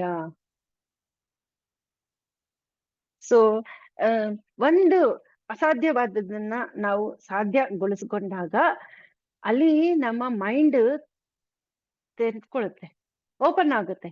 Then one thing is possible, why not next ಅಂತ ನಾವು ಮತ್ತೆ ಮತ್ತೆ ಮಾಡ್ತೀವಿ. ಅಥವಾ ನಾವು ಇದೇ ಚೆನ್ನಾಗಿದೆ, ಕಂಫರ್ಟಬಲ್ ಝೋನ್, ಫೋನಲ್ಲಿ ಅವ್ರ ಮೇಲೆ ಇವ್ರ ಮೇಲೆ ಮಾತಾಡ್ಕೊಂಡು ಪಿಕ್ಚರ್ಗಳು ನೋಡ್ಕೊಂಡು ಎಲ್ಲ ನಾನು ಮೈಂಡಲ್ಲೇ ಮಾಡ್ಬಿಡ್ತೀನಿ. ಇದೆಲ್ಲ ಏನು ಪ್ರಚಾರ ಎಲ್ಲ ಮೈಂಡಲ್ಲೇ ಮಾಡ್ಕೊಳ್ತೀನಿ, ನಾನು ಎನರ್ಜೀಸ್ನ ಕಳಿಸ್ಕೊತೀನಿ ಅಂತ ಅಂದಾಗ ನಿಮಗೆ ನಿಮ್ಮ ಜೀವನದಲ್ಲಿ ಸಾಧ್ಯತೆಗಳು ಇರೋದಿಲ್ಲ, ಖಂಡಿತ ಇರೋದಿಲ್ಲ. Do something. ಯಾವಾಗ ನಮಗೆ ಶರೀರವನ್ನ ಕೊಟ್ಟಿದಾನೋ ಆವಾಗ ಶರೀರವನ್ನ ಧರಿಸಿ ಮಾಡುವಂತಹ ಕೆಲಸಗಳು ಇರುತ್ತೆ, ಅದಕ್ಕೆ ಶರೀರವನ್ನ ತಗೊಂಡ್ ಬಂದಿರ್ತೀವಿ. ಓಕೆ, ನಾವು ಮಾನಸಿಕವಾಗಿ ಎಲ್ಲ ಮಾಡ್ಕೋಬಹುದು ಅಂತ ಅಂದಿದ್ರೆ ನಾವು ಈ ಶರೀರವನ್ನ ಪಡ್ಕೊಂಡು ಬರ್ತಾ ಇರ್ಲಿಲ್ಲ. ಇಲ್ಲೊಂದು ಮುಖ್ಯವಾದ ವಿಷಯ ತಿಳ್ಕೋಬೇಕು. ಯಾವುದು ಭಗವಂತನಿಲ್ಲ ನಿಂದ ಸಾಧ್ಯ ಇಲ್ವೋ ಅದು ಮನುಷ್ಯನಿಗೆ ವಹಿಸಿಕೊಟ್ಟಿರ್ತಾನೆ. ಅದ್ರಿಂದಾನೇ ಮನುಷ್ಯ ಭಗವಂತನಿಗಿಂತ ದೊಡ್ಡವನು. ಈ ವಿಷಯದಲ್ಲಿ ಭಗವಂತನಿಗಿಂತ ಮನುಷ್ಯ ದೊಡ್ಡವನು. ಯಾಕೆ ಅಂತ ಅಂದ್ರೆ ನಾನೀಗ ಮಾತಾಡೋದು ನಿಮಗೆ ಅರ್ಥ ಆಗುತ್ತೆ. We are in the same frequency. ಭಗವಂತ ನಿಮಗೆ ನಾನು ಹೇಳೋದನ್ನ ಹೇಳ್ಬೇಕು ಅಂತ ಅನ್ಕೊಳ್ತಾನೆ, ಆದ್ರೆ ಫ್ರೀಕ್ವೆನ್ಸಿ ಮ್ಯಾಚೇ ಆಗೋದಿಲ್ಲ. ಬಂದಿದ ತಕ್ಷಣ ಏನಾದ್ರೂ ಒಂಚೂರ್ ಕದಲಿದ್ದು ಗೊತ್ತಾದ್ರೆ ಅಯ್ಯೋ ಏನೋ ಇದೆ ಅಂತ ಎದ್ದು ಓಡೋಗ್ತಾ ಇರ್ತೀವಿ. ಆ ಭಗವಂತ ಮಾತಾಡೋದನ್ನ ಕೇಳೋ ಅಷ್ಟು ಫ್ರೀಕ್ವೆನ್ಸಿ ಇದೆಯಾ? ಅದೃಶ್ಯವಾಗಿ ಸೌಂಡ್ ಕೇಳ್ತಾ ಇದ್ರೆ ಮನೇಲಿ ಇರ್ತೀರಾ? ಭಯ. ಆದ್ರಿಂದಾನೇ ಭಗವಂತ ಈ ರೀತಿ ಇನ್ಸ್ಟ್ರೂಮೆಂಟ್ಸ್ ಆರಿಸ್ಕೊಂಡು ನೀವ್ ಮಾಡಿ, ಕೆಲಸ ಮಾಡಿ ಅಂತ ಕಳಿಸ್ತಾನೆ. ಆದ್ರಿಂದ ಮನುಷ್ಯ ಭಗವಂತನಿಗಿಂತ ದೊಡ್ಡವನು. ಯಾವಾಗ ಕರೆಕ್ಟ್ ಆಗಿ ಇರುವಂತಹ ಆಯ್ಕೆಯನ್ನ ಮಾಡ್ಕೊಂಡು ಕಂಫರ್ಟ್ ಝೋನ್ ಇಂದ ಬರ್ಬೇಕು ಹೊರಗೆ. ಸ್ವಲ್ಪ ಡಿಸ್ಕಂಫರ್ಟ್, ಇವಾಗ ಹಸ್ಬೆಂಡ್ ಬೈದ್ರೆ ಸ್ವಲ್ಪ ಡಿಸ್ಕಂಫರ್ಟ್ ಅನ್ನೋದು ಇರುತ್ತೆ. ಜೋರಾಗಿ ಬೈತಾರೆ, ನಿಂಗೇನ್ ಮಾಡಕ್ ಬೇರೆ ಕೆಲ್ಸ ಇಲ್ವಾ? ಬೆಳಗ್ಗೆ ಸ್ಕೂಲ್ಗೆ ಹೋಗ್ತೀಯಾ, ಮನೇಲಿ ಕೆಲ್ಸ ಇಲ್ವಾ? ಇದೆಲ್ಲ ಯಾರ್ ಮಾಡ್ತಾರೆ?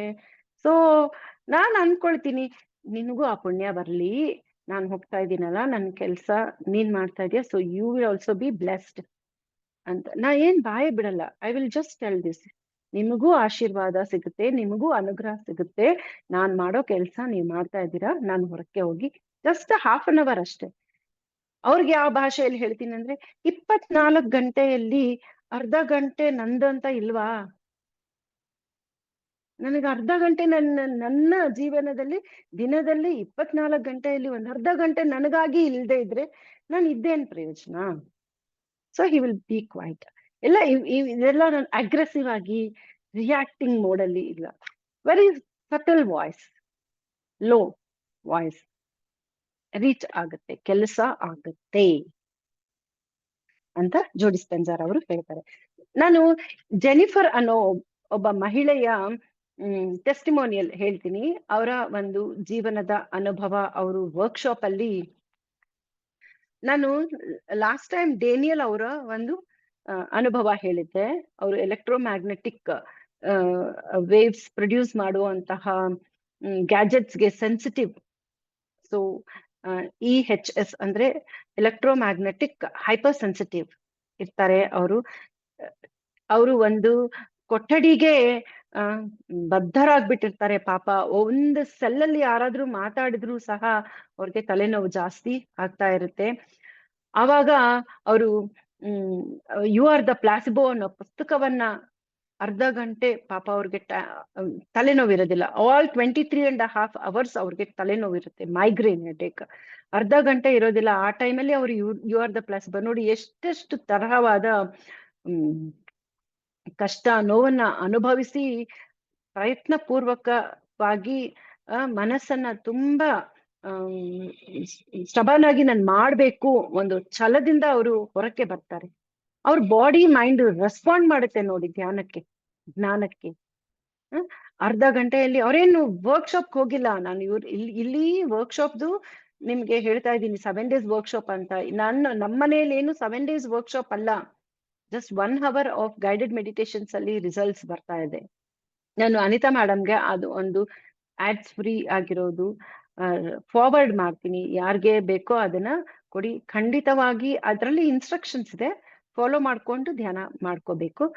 ಸೊ ಪದೇ ಪದೇ ಹಾಕೊಂಡ್ರೆ ನಿಮ್ಗೆ ಅವರ ಸ್ಲ್ಯಾಂಗ್ ಅರ್ಥ ಆಗುತ್ತೆ. ಫಸ್ಟ್ ಟೈಮ್ ಸ್ವಲ್ಪ ಕಷ್ಟ ಆಗುತ್ತೆ. ಯಾರಿಗೆ ಇಂಗ್ಲಿಷ್ ಬರುತ್ತೋ ಅವ್ರನ್ನ ಕೇಳಿ ಸಹ ನೀವು ಮಾಡ್ಕೋಬಹುದು. ಸೊ ಹೇಗೆ ನಮ್ಮ ಬಾಡಿನ ಬ್ಲೆಸ್ ಮಾಡೋದು, ಹೇಗೆ ನಮ್ಮ ಲೈಫ್ ನ ನಾವೇ ಬ್ಲೆಸ್ ಮಾಡ್ಕೋಬಹುದು ಅನ್ನೋದು.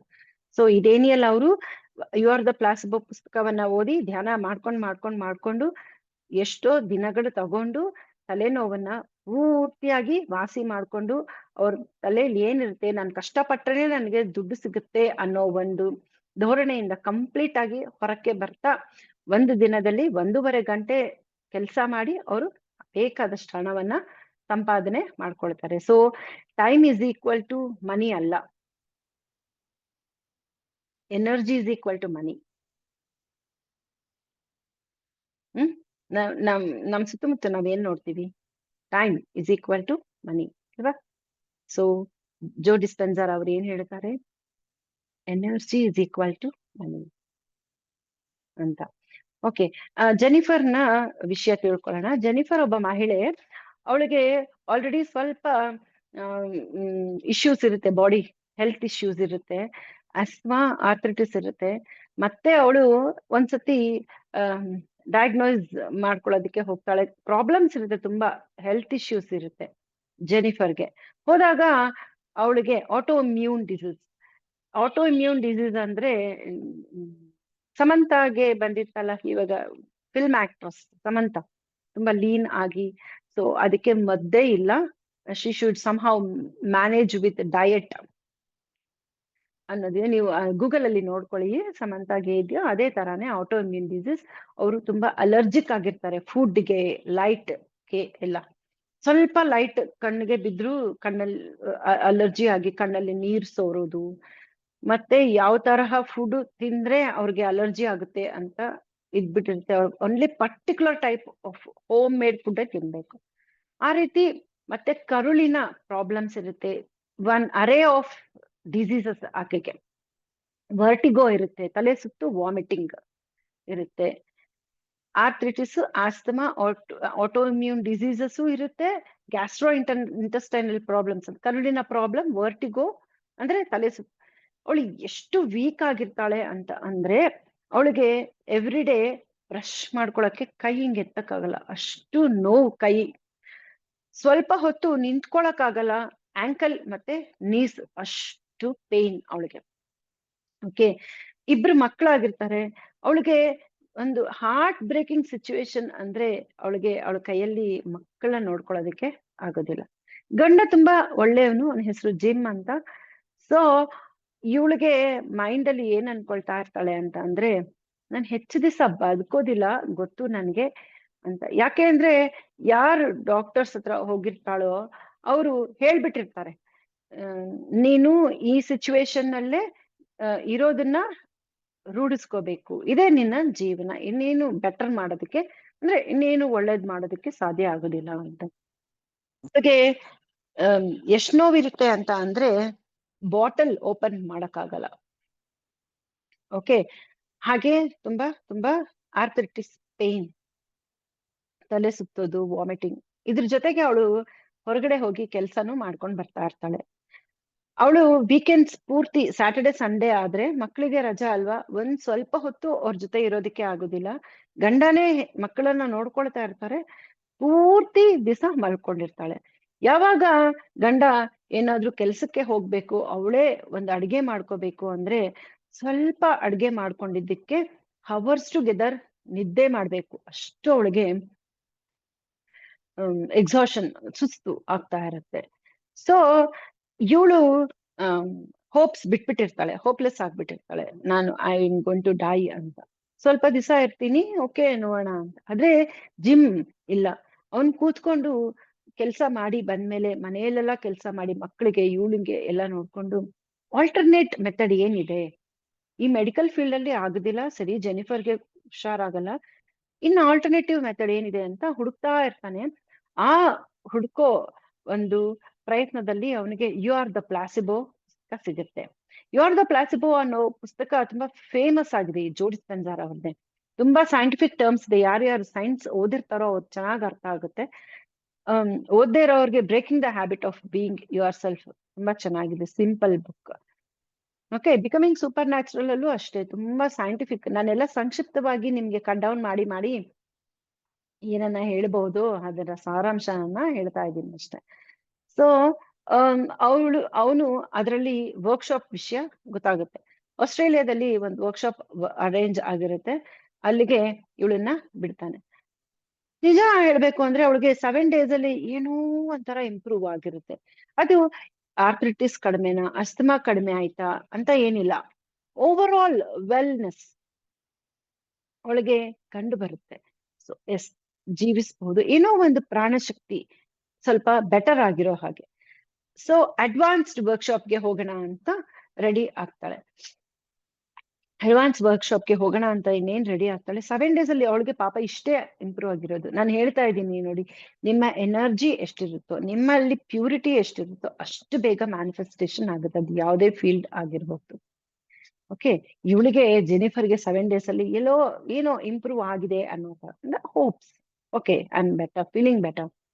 ಸೊ ಜಿಮ್ ಏನ್ ಮಾಡ್ತಾನೆ, ನೆಕ್ಸ್ಟ್ ಅಡ್ವಾನ್ಸ್ಡ್ ವರ್ಕ್ಶಾಪ್ಗೂ ಕಳ್ಸೋಣ ಅಂತ ಡಿಸೈಡ್ ಮಾಡ್ಕೊಳ್ತಾನೆ.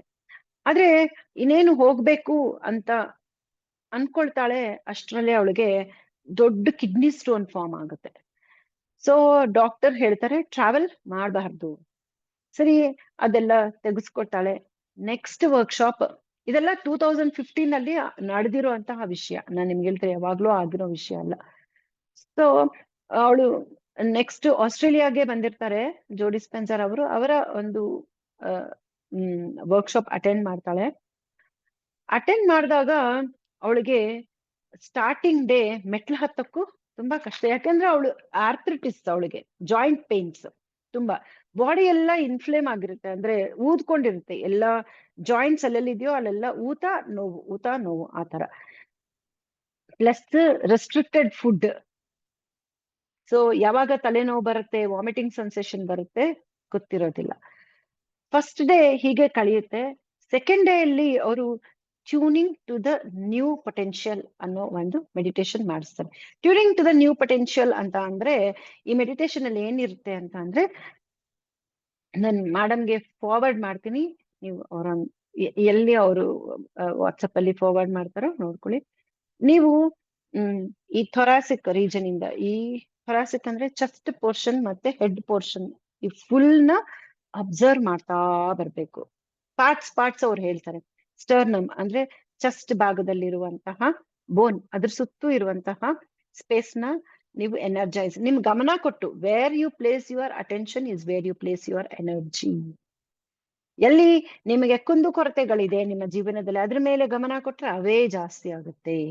ಎಲ್ಲೆಲ್ಲಿ ನೀವು ಗ್ರೇಟ್ಫುಲ್ ಥಿಂಗ್ಸ್ ಇದೆ, ನಾನು I am so grateful for this bed, for the body parts, for my children, ಹಂಗ ಅನ್ಕೊಂಡ್ರೆ ನೀವು ಥ್ಯಾಂಕ್ಸ್ ಹೇಳುವಂತಹ ವಿಷಯಗಳನ್ನ ನಿಮ್ಮ ಕಡೆಗೆ ನೀವು ಸೆಳ್ಕೊತೀರಿ. So where you place your attention is where you place your energy. So ಅವರು ಬಾಡಿ ಪಾರ್ಟ್ಸ್ ನ ಎಲ್ಲ ಅದ್ರ ಸುತ್ತೂ ಇರುವಂತಹ ಸ್ಪೇಸ್ ನ ನೀವು ಅಬ್ಸರ್ವ್ ಮಾಡ್ಕೊಂಡ್ ಬನ್ನಿ ಅಂತ ಹೇಳ್ತಾ ಹೇಳ್ತಾ ಹೇಳ್ತಾ ಹೇಳ್ತಾ ಏನ್ ಹೇಳ್ತಾರೆ ಅಂದ್ರೆ, ಒಂದು ಪೊಟೆನ್ಶಿಯಲ್ ಫೀಲ್ಡ್ ಇದೆ ಅಲ್ಲಿ, ಕ್ವಾಂಟಮ್ ಫೀಲ್ಡ್ ಅಲ್ಲಿ, ನಿಮ್ಮ ಯಾವ್ದಾದ್ರು ಒಂದು ವಿಶ್ ನ ನೀವು ರಿಲೀಸ್ ಮಾಡಿ ಅಂತ. ಜೆನಿಫರ್ ರಿಲೀಸ್ ಮಾಡೋ ವಿಶ್ ಯಾವುದು ಅಂದ್ರೆ ಹೆಲ್ತ್. ಅವಳಿಗೆ ಹೆಲ್ತೇ ಇಲ್ಲ ಅಲ್ಲ, ಸೊ ಹೆಲ್ತಿ ಬಾಡಿ ರಿಲೀಸ್ ಮಾಡ್ತಾಳೆ. ಅವಳಿಗೆ 7 days ಆಗೋ ಅಷ್ಟೊತ್ತಿಗೆ, ಅಂದ್ರೆ ದಿಸ್ ಇಸ್ ವಾಟ್, ಇದು tuning to the new potential ಅಂದ್ರೆ, ಇದರಲ್ಲಿ ನಿಮಗೆ ಬೇಕಾದ 2 ಕೋರಿಕೆಗಳನ್ನ ನೀವು ಕ್ವಾಂಟಮ್ ಫೀಲ್ಡ್ಗೆ ರಿಲೀಸ್ ಮಾಡ್ಕೋಬಹುದು, ಯಾವ್ದಾದ್ರು 2. ಅವಳು ಹೆಲ್ತ್ ಬಗ್ಗೆ I have a healthy body ಅಂತ ರಿಲೀಸ್ ಮಾಡ್ಕೊಳ್ತಾಳೆ. ಸೊ ಈ ಮೆಡಿಟೇಷನ್ ಅಲ್ಲಿ ಏನಾಗುತ್ತೆ ಅಂತ ಅಂದ್ರೆ, ಆ ಪೊಟೆನ್ಶಿಯಲ್ ಆ ಅಮಿತ ಸಾಧ್ಯತೆಗಳ ವಲಯದಲ್ಲಿ ಅದಿರುತ್ತೆ. ಇವಳ ಹೆಲ್ತ್ ಪಾಸಿಬಿಲಿಟಿ ಅದು ಸ್ಯಾಂಕ್ಷನ್ ಆಗುತ್ತೆ ಯಾವಾಗ ಈ ಟಿಕ್ಟಾಕ್ ವಿಡಿಯೋಸ್ ಎಲ್ಲ ಸ್ಟಾಪ್ ಮಾಡ್ಬಿಟ್ಟು ಇನ್ಸ್ಟಾಗ್ರಾಮ್ ಎಲ್ಲ ಸ್ಟಾಪ್ ಮಾಡಿ ಅವರು ಇವ್ರ ಬಗ್ಗೆ ಎಲ್ಲ ಮಾತಾಡೋದನ್ನ ಸ್ಟಾಪ್ ಮಾಡಿ ಅಲ್ಲಿ ಹೋಗ್ಬೇಕು ಅನ್ನೋ ವಿಷಯಗಳನ್ನ ಬಿಟ್ಟು ಒಂದು ಕಡೆ ಕೂತ್ಕೊಂಡು ಕಣ್ ಮುಚ್ಕೊಂಡು ಮನಸ್ಸನ್ನ ಶರೀರವನ್ನ ಸ್ತಬ್ಧವಾಗಿ ಇಟ್ಕೊಂಡು ನೀವು ಧ್ಯಾನ ಮಾಡ್ತಿರೋ ಆವಾಗ ಅಲ್ಲಿ ಕನೆಕ್ಟ್ ಆಗ್ತೀರ. ಗಾಡಿಯಲ್ಲಿ ಓಡಾಡ್ತಾ ಫೋನಲ್ಲಿ ಮಾತಾಡ್ತಾ ಮೊಬೈಲ್ ನೋಡ್ತಾ ಕನೆಕ್ಟ್ ಆಗೋದಿಲ್ಲ. Okay, that is what quantum field. ಅಲ್ಲಿ ಅವರು ರಿಲೀಸ್ ಮಾಡು ಅಂತ ಹೇಳ್ತಾರೆ, ನೀವು ರಿಲೀಸ್ ಮಾಡ್ಬೇಕು. ಆಲ್ರೆಡಿ ಆ ವಿಷಯ ಹೋದ ಹಾಗೆ ಫೀಲಿಂಗ್ಸ್ ತಗೊಂಡ್ಬರ್ಬೇಕು. ಕಷ್ಟ ಅಲ್ವಾ?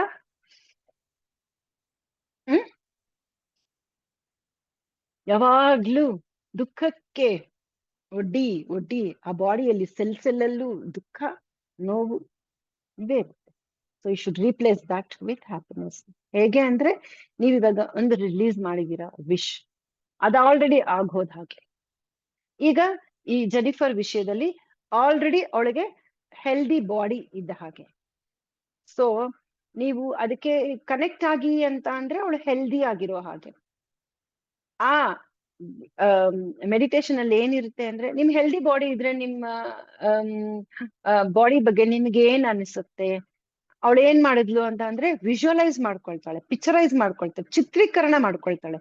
ಏನಂದ್ರೆ ಪಟ ಪಟ ಅಂತ ಕಾಲನ್ನ ನೆಲದ ಮೇಲೆ ಹೊಡೆದು ಓಡ್ತಾ ಇದ್ದಾಳೆ ಅನ್ನೋ ತರವಾಗಿ.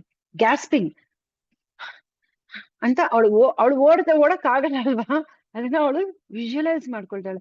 ಅವಳ ಬ್ರೆತ್ನ ಅವಳೇ ಕೇಳಿಸ್ಕೊಳ್ತಾಳೆ. ನೋಡಿ, ನಾವ್ ಯಾವ ತರ ವಿಜುವಲೈಸ್ ಮಾಡ್ಕೋಬಹುದು. ವೆರಿ ಸಿಂಪಲ್, ಬರ್ಬೇಕಷ್ಟೆ. ಅವಳು ಓಡೋ ಹಾಗೆ ವಿಜುವಲೈಸ್ ಮಾಡ್ಕೊಳ್ತಾಳೆ. ಆ ಗ್ಯಾಸ್ಪಿಂಗ್ ಸೌಂಡ್ ಅವಳಿಗೆ ಅವಳೇ ಗ್ಯಾಸ್ ಮಾಡ್ತಾರೆ. ಅಂದ್ರೆ ನಾವ್ ಓಡ್ತಾ ಇರ್ಬೇಕಾದ್ರೆ ಉಸಿರು ಮೇಲಕ್ಕೆ ಕೆಳಕ್ಕೆ ಬರೋ ಉಸಿರು ಕೇಳಿಸುತ್ತಲ್ಲ, ಅದನ್ನ ಅವಳು ವಿಜುವಲೈಸ್ ಮಾಡ್ಕೊಳ್ತಾಳೆ. 7ನೇ ದಿನಕ್ಕೆ ಬರೋ ಅಷ್ಟೊತ್ತಿಗೆ ಅವಳು ಒಂದು 3-4 ಮೈಲಿಗಳಷ್ಟು ನಡೀತಾ ಇರ್ತಾಳೆ. ಪೇನ್ ಇರಲ್ಲ, ಒಂದ್ ಕಡೆನು ಬಾಡಿಯಲ್ಲಿ ಪೇನ್ ಇಲ್ಲ, ವಾಮಿಟಿಂಗ್ ಇಲ್ಲ, ಆಸ್ಮಾ ಮೆಡಿಕೇಶನ್ಸ್ ಕಂಪ್ಲೀಟ್ ಆಗಿ ನಿಲ್ಲಿಸ್ಬಿಡ್ತಾಳೆ. ಹಾಗೆ ಈ ಬೇರೆ ಅವಳಿಗೆ ಫುಡ್ ಅಲರ್ಜೀಸ್ ಇರುತ್ತಲ್ವಾ, ಅದ್ ತಿಂದ್ರೆ ಇದಾಗಲ್ಲ, ಸ್ವಲ್ಪ ಲೈಟ್ ಬಂದ್ರೆ ಆಗೋದಿಲ್ಲ, ಆ ತರ ಎಲ್ಲ. ಅವ್ರ ಹಸ್ಬೆಂಡ್ ಇಬ್ರು ಹೋಗಿರ್ತಾರೆ ಸೆಕೆಂಡ್ ಅಡ್ವಾನ್ಸ್ಡ್ ವರ್ಕ್ಶಾಪ್ಗೆ. ಅವಳ ಬಾಡಿಗೆ ಏನು ಆಗೋದಿಲ್ವೋ ಅಲ್ಲೇ ಅವಳಿಗೆ ತಿನ್ಸಿ ನೋಡ್ತಾರೆ, ಯಾವ ತರಹದ ರಿಯಾಕ್ಷನ್ಸ್ ಅಲರ್ಜೀಸ್ ಅವಳಿಗೆ ಇರೋದಿಲ್ಲ. Completely totally new body, new mind, new life. So tuning to the new potential ಅಂದ್ರೆ ನಾವು ಈ ಮೆಡಿಟೇಷನ್ ಮಾಡಿ ಆಯ್ತು ಓಕೆ ಅಂತ ಹೇಳಿ ಮತ್ತೆ ನಮ್ಮ ಹಳೆ ಬಾಡಿಗೆ, ಹಳೆ ಮೈಂಡ್ಗೆ, ಹಳೆ ಲೈಫ್ಗೆ ಬರಬಾರ್ದು. We have to come to the same circumstances ಇರುತ್ತೆ. ಸರ್ಕಮ್ಸ್ಟೆನ್ಸಸ್ ಸೇಮೇ ಇರುತ್ತೆ. ನಮ್ಮ ಬಾಡಿ ಎನರ್ಜೈಸ್ ಆಗಿರುತ್ತೆ, ನಮ್ಮ ಮೈಂಡ್ ಅಪ್ಗ್ರೇಡ್ ಆಗಿರುತ್ತೆ. ಓಕೆ, ಸೊ ನಮ್ ಲೈಫ್ ಅಲ್ಲಿ ಅಪ್ಗ್ರೇಡ್ ಆಗಿರುತ್ತೆ. ಏನ್ ಪ್ರಾಬ್ಲಮ್ ಆಗೋದಿಲ್ಲ, ಏನ್ ಡೇಂಜರ್ ಇರೋದಿಲ್ಲ. ಸರ್ಕಮ್ಸ್ಟೆನ್ಸಸ್ ಹಾಗೆ ಇರುತ್ತೆ. ಈಗ ನಾನು ಹೇಳಿದ್ನಲ್ಲ, my husband's notion was same. He scolded me, ನಿಂಗೇನ್ ಬೇರೆ ಕೆಲಸ ಇಲ್ವಾ ಎಲ್ಲ. But I did not react. I upgraded my soul by going there. ಅಲ್ಲಿ ಹೋದೆ, ನಾನು ಅಪ್ಗ್ರೇಡ್ ಮಾಡ್ಕೊಂಡೆ, ನನ್ ಎನರ್ಜೈಸ್ ಆಗಿದೆ ನನ್ನ body, mind, soul. So no reaction. ಆ ಕಡೆಯಿಂದ ಹೆಚ್ಚು ಬೈಗುಳ ಇಲ್ಲ. ಯಾಕೆ ಅಂದ್ರೆ ಐ ಆಮ್ ಎನರ್ಜೈಸ್ಡ್ ಅಷ್ಟೇ. ನನ್ ಸರ್ಕಮ್ಸ್ಟೆನ್ಸಸ್ ಸೇಮೇ ಇರುತ್ತೆ. ಆಮೇಲೆ ಅನ್ಕೋಬೇಡಿ, ಸರ್ಕಮ್ಸ್ಟೆನ್ಸಸ್ ಎಲ್ಲ ಚೇಂಜ್ ಆಗುತ್ತೆ. When you change, circumstances change. ನಿಮ್ಮಲ್ಲಿ ಬದಲಾವಣೆ ಬಂದಾಗ ನಿಮ್ಮ ಸುತ್ತು ಬದಲಾವಣೆ ಬರುತ್ತೆ. ಅವತ್ತಿಂದ ಅವಳು ಏನು ಮೆಡಿಕೇಶನ್ಸ್, 0 ಮೆಡಿಕೇಶನ್ಸ್. ಅದೊಂದೇ ಅಲ್ಲದೆ ಅವಳು ಮ್ಯಾರಥಾನ್ ಅಲ್ಲಿ ಫಸ್ಟ್ ಬಂದಿರ್ತಾಳಂತೆ. ಇಮ್ಯಾಜಿನ್ ಮಾಡ್ಕೊಳ್ಳಿ. ಅವಳ ಬಗ್ಗೆನೆ ಕಾನ್ಫಿಡೆನ್ಸ್ ತಗೊಳ್ಳೋದಕ್ಕೋಸ್ಕರ ಸದ್ಯ ಓಡಾಡೋದಕ್ಕೆ ಆಗೋದಿಲ್ಲ. ಅವಳಿಗೆ ಎಷ್ಟು ನೋವಿರುತ್ತೆ ಅಂದ್ರೆ ಬೆಡ್ ಮೇಲೆ ಮಲ್ಕೊಂಡು ನೋವಿಗೆ ಟ್ಯಾಪ್ ಮಾಡ್ತಾ ಇರ್ತಾಳಂತೆ, ನೋವು ಹೋಗ್ಲಿ ಅಂತ. ಆ ತರ ಅವಳು ಜೀವನದ ಬಗ್ಗೆನೆ ಹೋಪ್ಸ್ ಬಿಡ ಅಂತ ಜೆನಿಫರ್ ಮ್ಯಾರಥಾನ್ ಅಲ್ಲಿ ಪಾರ್ಟಿಸಿಪೇಟ್ ಮಾಡ್ತಾಳೆ. ಮ್ಯಾರಥಾನ್ ಅಂದ್ರೆ ಏನ್ ಹೇಳಿ? ಫುಲ್ ಇಷ್ಟು ದೂರ ಓಡ್ಕೊಂಡು ನಡ್ಕೊಂಡು ಎಷ್ಟೊಂದ್ ಜನರ ಜೊತೆಗೆ ಹೋಗ್ತಾ ಇರೋದು. ಅದರಲ್ಲಿ ಅವಳು ಅದೇನ್ ಆ, ಸುಲಭ ಅಲ್ಲ, ತುಂಬಾನೇ ಕಷ್ಟವಾದ ಕೆಲಸ. ಸೊ ಇದು ಜೆನಿಫರ್ನ ಒಂದು ಸ್ಟೋರಿ. ಸೊ ನಾನು ಅವಾಗ್ಲೇ ಹೇಳಿದೆ ನಿಮ್ಗೆ, lowest type of motivation is ಮನಿ. ಒಬ್ಬ ಪಾಡ್ಕಾಸ್ಟ್ ಮಾಡೋರು ಇವ್ರನ್ನ ಜೋಡಿ ಸ್ಪೆನ್ಸರ್ ಅವ್ರನ್ನ ಕೇಳ್ತಾರೆ, ಹಾಗಾದ್ರೆ ಮನಿ, ದುಡ್ಡು ಕೆಟ್ಟದ? ಎಲ್ಲಾರ್ಗೂ ಇನ್ಕಮ್ ಜಾಸ್ತಿ ಮಾಡ್ಕೊಳ್ಬೇಕು ಅಂತ ಇದ್ದೇ ಇರುತ್ತೆ, ಒಳ್ಳೆ ಬದುಕನ್ನ ಬದುಕಬೇಕು ಅಂತ ಆಸೆ ಇರೋದು ತಪ್ಪ? ನಾವು ನಮ್ಮ ಜೀವನದಲ್ಲಿ ಹಣವನ್ನ ಹೆಚ್ಚು ಮಾಡ್ಕೋಬೇಕು ಅಂದ್ರೆ ಏನ್ ಮಾಡ್ಬೇಕು ಅಂತ ಕೇಳ್ತಾರೆ. ಅವಾಗ ಜೋಡಿ ಸ್ಪೆನ್ಸರ್ ಅವರು ಹೇಳ್ತಾರೆ, ಹಣ ಏನ್ ಕೆಟ್ಟದಂತ ಅಲ್ಲ. ಈಗ ನಾನು ಒಂದು ದೊಡ್ಡ ಆಲಿಶ ಮನೆಯಲ್ಲಿ ಇದ್ದೀನಿ, ಇತರರು ಇನ್ನೂ ಕಡಿಮೆ ಮನೆಯಲ್ಲಿ ಇರಬಹುದು, ಅಥವಾ ಇನ್ನೂ ಅಪ್ಗ್ರೇಡ್ ಆಗಿರುವಂತಹ ಮನೆಯಲ್ಲಿ ಇರಬಹುದು. ಅದು ಕಡಿಮೆ, ಇದು ಜಾಸ್ತಿ ಅಂತ ಏನಿಲ್ಲ, ಅದೊಂದು ಎಕ್ಸ್ಪೀರಿಯನ್ಸ್ ಅಷ್ಟೇ, ಜಸ್ಟ್ ಅನ್ ಎಕ್ಸ್ಪೀರಿಯನ್ಸ್. ಅದಕ್ಕೆ ಅಟ್ಯಾಚ್ ಆಗ್ಬೇಡಿ ಅಂತ ಹೇಳ್ತಾರೆ. ಸೊ ಫೈನಾನ್ಷಿಯಲ್ ಫ್ರೀಡಮ್ ಬೇಕು ಅನ್ಕೊಳ್ಳೋದು ತಪ್ಪೇನೂ ಇಲ್ಲ. ಆದ್ರೆ ನೀವು ಹೇಗೆ ನಿಮ್ಮ ಇನ್ಕಮ್ನ ಜಾಸ್ತಿ ಮಾಡ್ಕೋಬಹುದು, ನೀವು ಫೈನಾನ್ಷಿಯಲ್ ಫ್ರೀಡಮ್, ಆರ್ಥಿಕ ಸ್ವೇಚ್ಛೆಯನ್ನ ಯಾವ ರೀತಿ ಪಡ್ಕೋಬಹುದು ಅಂತ ಅಂದ್ರೆ, ನೀವು ಏನೇ ಕೆಲಸವನ್ನ ಮಾಡಿದ್ರೆ ನಿಮ್ಮ ಪೂರ್ತಿಯನ್ನ ಅದಕ್ಕೆ ಕೊಡಿ. ಅಡ್ಗೆ ಮಾಡ್ತಾ ಇದ್ದೀರಿ ಅಂತ ಅನ್ಕೊಳ್ಳಿ, ಎಷ್ಟೋ ಹೆಂಗಸರು ಬೈಕೊಂಡು ನಮ್ ಜೀವನ ಎಲ್ಲ ಅಡ್ಗೆ ಮನೆಗೆ ಮುಡುಪು ಅಂತ ಅನ್ಕೊಂಡು ಅಡಿಗೆ ಮಾಡೋದು. ಮಕ್ಕಳು ಬಿಟ್ರೆ ಬೇರೆ ಪ್ರಪಂಚನೇ ಇಲ್ಲ ನನ್ಗೆ, ಇವುಗಳ ಹತ್ರ ಇರೋದೇ ಆಗೋಯ್ತು ಅಂತ. ಸೊ ನೀವು ಮಕ್ಕಳನ್ನ ರೇರ್ ಮಾಡ್ತಾ ಇದೀರ ಅಂದ್ರೆ, ನೀವು ಪಾಲನೆ ಮಾಡ್ತಾ ಇದ್ದೀರಾ, ಅಡ್ಗೆ ಮಾಡ್ತಾ ಇದ್ದೀರಾ, ಗಿವ್ ಇಟ್ ಯುವರ್ 100% ಅಂತ ಅವ್ರು ಹೇಳ್ತಾರೆ. ಒಂದ್ ಕೆಲಸ ಮಾಡ್ತಾ ಇದ್ದೀರಾ, give it 100%. Love what you do what you love. Do what you love. Okay, ನಿಮ್ಗೆ ಏನ್ ಇಷ್ಟನೋ ಅದನ್ನು ಮಾಡ್ಬೇಕು.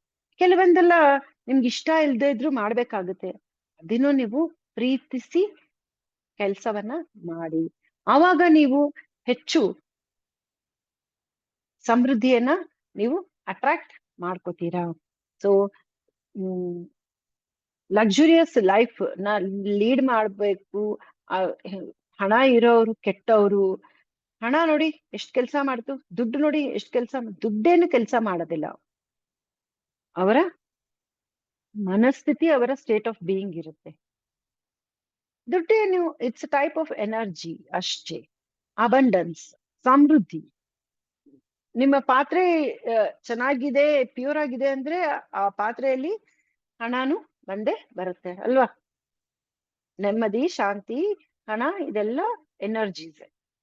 ಸೊ ದುಡ್ಡು ಯಾವುದು, ದುಡ್ಡಿದ್ರೆ ಕಷ್ಟ, ಅದನ್ನ ಜೋಪಾನ ಮಾಡ್ಬೇಕು, ಇವೆಲ್ಲ ಲೋವರ್ ಥಿಂಕಿಂಗ್, ಸರಿಯಲ್ಲದ ಆಲೋಚನೆಗಳು. ದುಡ್ಡಿಲ್ದೇ ಇದ್ರೇನೆ ನಾನು ಚೆನ್ನಾಗಿ ಫ್ರೀ ಆಗಿ ಇರಬಹುದು, ಇವೆಲ್ಲ ಲೋವರ್ ಥಿಂಕಿಂಗ್. ಸೊ ಯಾವ ವಿಷಯಕ್ಕೆ ಆಗ್ಲಿ ಹಣವನ್ನ ಕೆಟ್ಟದ್ದಕ್ಕೆ ಅಂದ್ರೆ ಸರಿ ಅಲ್ಲದ ಒಂದು ಧೋರಣೆಗೆ ಗುರಿ ಮಾಡಬಾರ್ದು.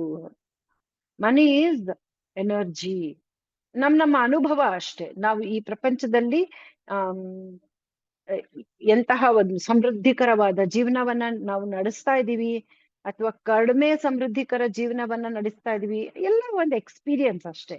ಮೇ ಬಿ ನೀವು ಹಿಂದಿನ ಜನ್ಮದಲ್ಲಿ ಸಮೃದ್ಧವಾಗಿ ಇದ್ರಿ, ಏನೋ ಒಂದು ಕೆಲಸ ಆದ್ಮೇಲೆ ನಿಮಗೆ ಕಷ್ಟ ತಿಳಿಬೇಕು ಅಥವಾ ಕಲಿಬೇಕು ಏನೋ ಅಂತ ಕಡಿಮೆ ಸಮೃದ್ಧಿಕರವಾದ ಜೀವನವನ್ನ ನೀವು ನಡೆಸ್ತಾ ಇರಬಹುದು. ಎವ್ರಿಥಿಂಗ್ ಈಸ್ ಅನ್ ಎಕ್ಸ್ಪೀರಿಯನ್ಸ್ ಅಷ್ಟೇ. ಬಿ ಓಪನ್ ಮೈಂಡೆಡ್ ಅಂತ ಅವರು ಹೇಳ್ತಾರೆ. ಸೊ ಒಂದು ಅಬಂಡೆಂಟ್ ಪರ್ಸನ್ನ ಅಂದ್ರೆ ಸಮೃದ್ಧಿಕರ ಮನುಷ್ಯನ ಗುಣ ಏನಿರುತ್ತೆ ಅಂತ ಅಂದ್ರೆ, ಅವನ್ ಮೊದ್ಲು ಕೊಡೋನಾಗ್ತಾನೆ. ಯಾವಾಗ್ಲೂ ಪರ್ಸಲ್ ದುಡ್ಡಿರುತ್ತೆ, ಆದ್ರೆ ದುಡ್ಡಿಲ್ಲ. ಅದು ಹಣದ ಸಿಚುವೇಶನ್ಗೆ ಕನೆಕ್ಟ್ ಆಗ್ತಾ ಇರುವಂತಹ ಎಮೋಷನ್ ಅಷ್ಟೇ. ಕೊರತೆ ಅನ್ನೋದು ಅವರ ಮೈಂಡ್ ಸೆಟ್. ಹಣದ ಸಿಚುವೇಶನ್ ಅಲ್ಲಿ ಅದನ್ನ ಅವರು ಅಳವಡಿಸ್ಕೊಳ್ತಾ ಇದ್ದಾರೆ. ಕೊರತೆನೆ ಮೈಂಡ್ ಸೆಟ್ ಅವ್ರದ್ದು, ಲ್ಯಾಕಿಂಗ್ ಮೈಂಡ್ ಸೆಟ್ ಅಂತೀವಲ್ವಾ ಇಂಗ್ಲಿಷ್ ಅಲ್ಲಿ. ಹಾಗೆ ಮನಿ ಸಿಚುವೇಶನ್ಗೆ ಪರ್ಸಲ್ಲಿ ದುಡ್ಡು ಇಟ್ಕೊಂಡಿರ್ತಾರೆ, ದುಡ್ಡಿಲ್ಲ ದುಡ್ಡಿಲ್ಲ. ಯಾಕಂಗ ಅನ್ನೋದು? ಯಾಕಂಗ ಅನ್ಬೇಕು ಹೇಳಿ? ಬಿಕಾಸ್ ನಮ್ಮಪ್ಪ ನಮ್ಮಮ್ಮ ಹಂಗಂದ್ರು ಅಂತ ಅನ್ಬೇಕಾ? ಅಥವಾ ನಮ್ ಸುತ್ತಲಿರೋರೆಲ್ಲರೂ ಹಾಗೆ, ಅದಕ್ಕೆ ಬಿ ಡಿಫ್ರೆಂಟ್ ಅಂತ ಜೋ ಡಿಸ್ಪೆನ್ಸರ್ ಅವರು ಹೇಳ್ತಾರೆ. ಏನೇನೋ ಕಾಪಿ ಮಾಡ್ಕೋಬೇಡಿ, ಕರೆಕ್ಟಾ ಇಲ್ವಾ ಅವೇರ್ನೆಸ್ ಇರ್ಲಿ, ಜಾಗೃತಿಯಿಂದ ಗಮನಿಸಿ ನೀವೇನ್ ಹೇಳ್ತಾ ಇರೋದು. ಇಲ್ಲ ಇಲ್ಲ ಅಂತ ಅಂದ್ರೆ ಇಲ್ಲ ಅನ್ನೋ ಒಂದು ಸಿಚುವೇಶನ್ಗೆ ನೀವು ಬರ್ತೀರ. ಸೊ ಪರ್ಸಲ್ಲಿ ದುಡ್ಡನ್ನ ತೆಗಿಯೋದು, ಎಣಿಸಿ ಎಣಿಸಿ ವಾಪಸ್ ಇಡೋದು, ಅದನ್ನ ಉಪಯೋಗಿಸೋದಿಲ್ಲ. So this is bad, this is not correct ಅಂತ ಅವರು ಹೇಳ್ತಾರೆ. ಅವರ ಕೊರತೆಯ ಮನೋಭಾವ ಮನಿ ಸಿಚುವೇಶನ್ ಅಲ್ಲಿ ಯೂಸ್ ಮಾಡ್ತಾ ಇರ್ತಾರೆ. ಹೇಗೆ ಯೂಸ್ ಮಾಡ್ತಾ ಇರ್ತಾರೆ ಅಂತ ಅಂದ್ರೆ ಎಕ್ಸ್ಪ್ಲೈನ್ ಮಾಡ್ತಾರೆ. ಆ ದುಡ್ಡನ್ನ ನಾನು ಖರ್ಚು ಮಾಡಿದ್ರೆ ನನಗ್ ಮತ್ತೆ ಬರೋದಿಲ್ಲ, ಯಾರು ಕೊಡ್ತಾರೆ? This is their mind set. An abundant person becomes abundant only when he gives it away. So ನೀವ್ ಈ ರೂಲ್ ಇದೆ ಅಲ್ವಾ, ಇವಾಗ ಮನಿ ಸಿಚುವೇಶನ್ ಅಲ್ಲಿ ನಾನೊಂದು ಹೇಳಿದೆ, ಗಿವ್ ಇಟ್ ಅವೇ ಅಂತ ಹೇಳಿದೆ. ಅದನ್ನ ನೀವು ಒಂದ್ಸತಿ ಮಾಡಿ ನೋಡಿ. ಒಂದ್ಸತಿ ಮಾಡಿದಾಗ ನಿಮಗೆ ವಾಪಸ್ ಬರುತ್ತೆ ಆ ಹಣ. ವಾಪಸ್ ಬಂದಾಗ ನಿಮ್ಗೆ ಸೃಷ್ಟಿ ಮಾಡ್ಕೊಳ್ಳೋ ವಿದ್ಯೆ ಗೊತ್ತಾಯ್ತು, ಕೊಟ್ರೆ ಬರುತ್ತೆ ಅಂತ. ಆಮೇಲೆ ಆಮೇಲೆ ಆಮೇಲೆ ನೀವು ಅದ್ರ ಬಗ್ಗೆ ಆಲೋಚನೆ ಮಾಡೋದಿಲ್ಲ. ಕರೆಕ್ಟ್, ಲ್ಯಾವಿಶ್ ಆಗಿ ಏನೇನಕ್ಕೂ ದುಡ್ಡನ್ನ ನಾವು ಸ್ಪೆಂಡ್ ಮಾಡಬಾರ್ದು, ಕರೆಕ್ಟ್. ಆದ್ರೆ ಪರ್ಸಲ್ ಇಟ್ಕೊಂಡು ಕೊರತೆ ಎಣಿಸೋದು ವಾಪಸ್ ಇಡೋದು, ಎಣಿಸೋದು ವಾಪಸ್ ಇಡೋದು, ಅದನ್ನ ಖರ್ಚು ಮಾಡೋದಿಲ್ಲ. ಆ ರೀತಿಯಾದ ಕೊರತೆಯ ಮನೋಭಾವ ಇರಬಾರ್ದು. ನಿಮಗಾಗಿನೇ ನೀವು ಸ್ಪೆಂಡ್ ಮಾಡ್ಬೇಕು ಅಂತ ಏನಿಲ್ಲ ಅಲ್ವಾ. You can spend it for anybody else. Okay, ನಾವು ಎಷ್ಟು ಬಟ್ಟೆ ಕೊಂಡ್ಕೊಳ್ಳೋದು, ಎಷ್ಟು ತಿರ್ಗೋದು, ಕರೆಕ್ಟ್. ಮತ್ತೆ ಉಳಿದಿದ್ದ ದುಡ್ಡನ್ನ ಎತ್ತಿಡೋದೇ ಅಲ್ವಾ ಅಂತ ಅಂದ್ರೆ ಅದಕ್ಕೆ ಬರುತ್ತೆ ಕೊರತೆ.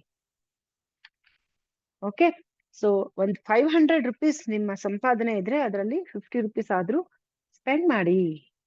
Just about 10%. ಅದನ್ನ ಒಳ್ಳೆ ರೀತಿಯಾಗಿ ನೀವು ಎಲ್ಲಿ ಖರ್ಚು ಮಾಡ್ತೀರಿ, ಬೇರೆಯವ್ರಿಗೆ ಹೇಳ್ತಾರೆ, ನಿಮ್ಗಲ್ಲ.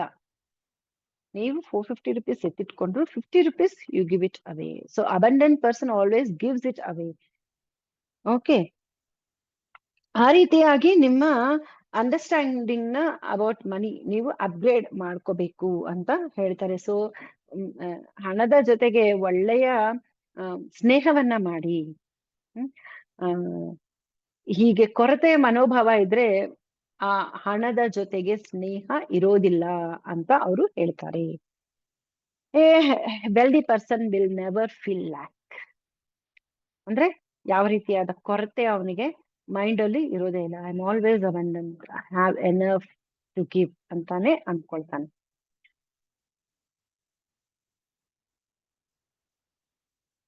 ಸೊ ಕೊರತೆ ಅನ್ನೋದು ಆ ಮನುಷ್ಯನಲ್ಲಿರುವ ಮೈಂಡ್ ಸೆಟ್. ಅದನ್ನ ಅವನು ಮಿಸ್ಮ್ಯಾನೇಜ್ಮೆಂಟ್ ಮಾಡ್ಕೊಂಡು ಅಟೆನ್ಷನ್ ನ ಮತ್ತೆ ಎನರ್ಜಿನ ಮಿಸ್ಮ್ಯಾನೇಜ್ ಮಾಡಿ ಆ ರೀತಿಯಾಗಿ ಆಗಿರುತ್ತೆ.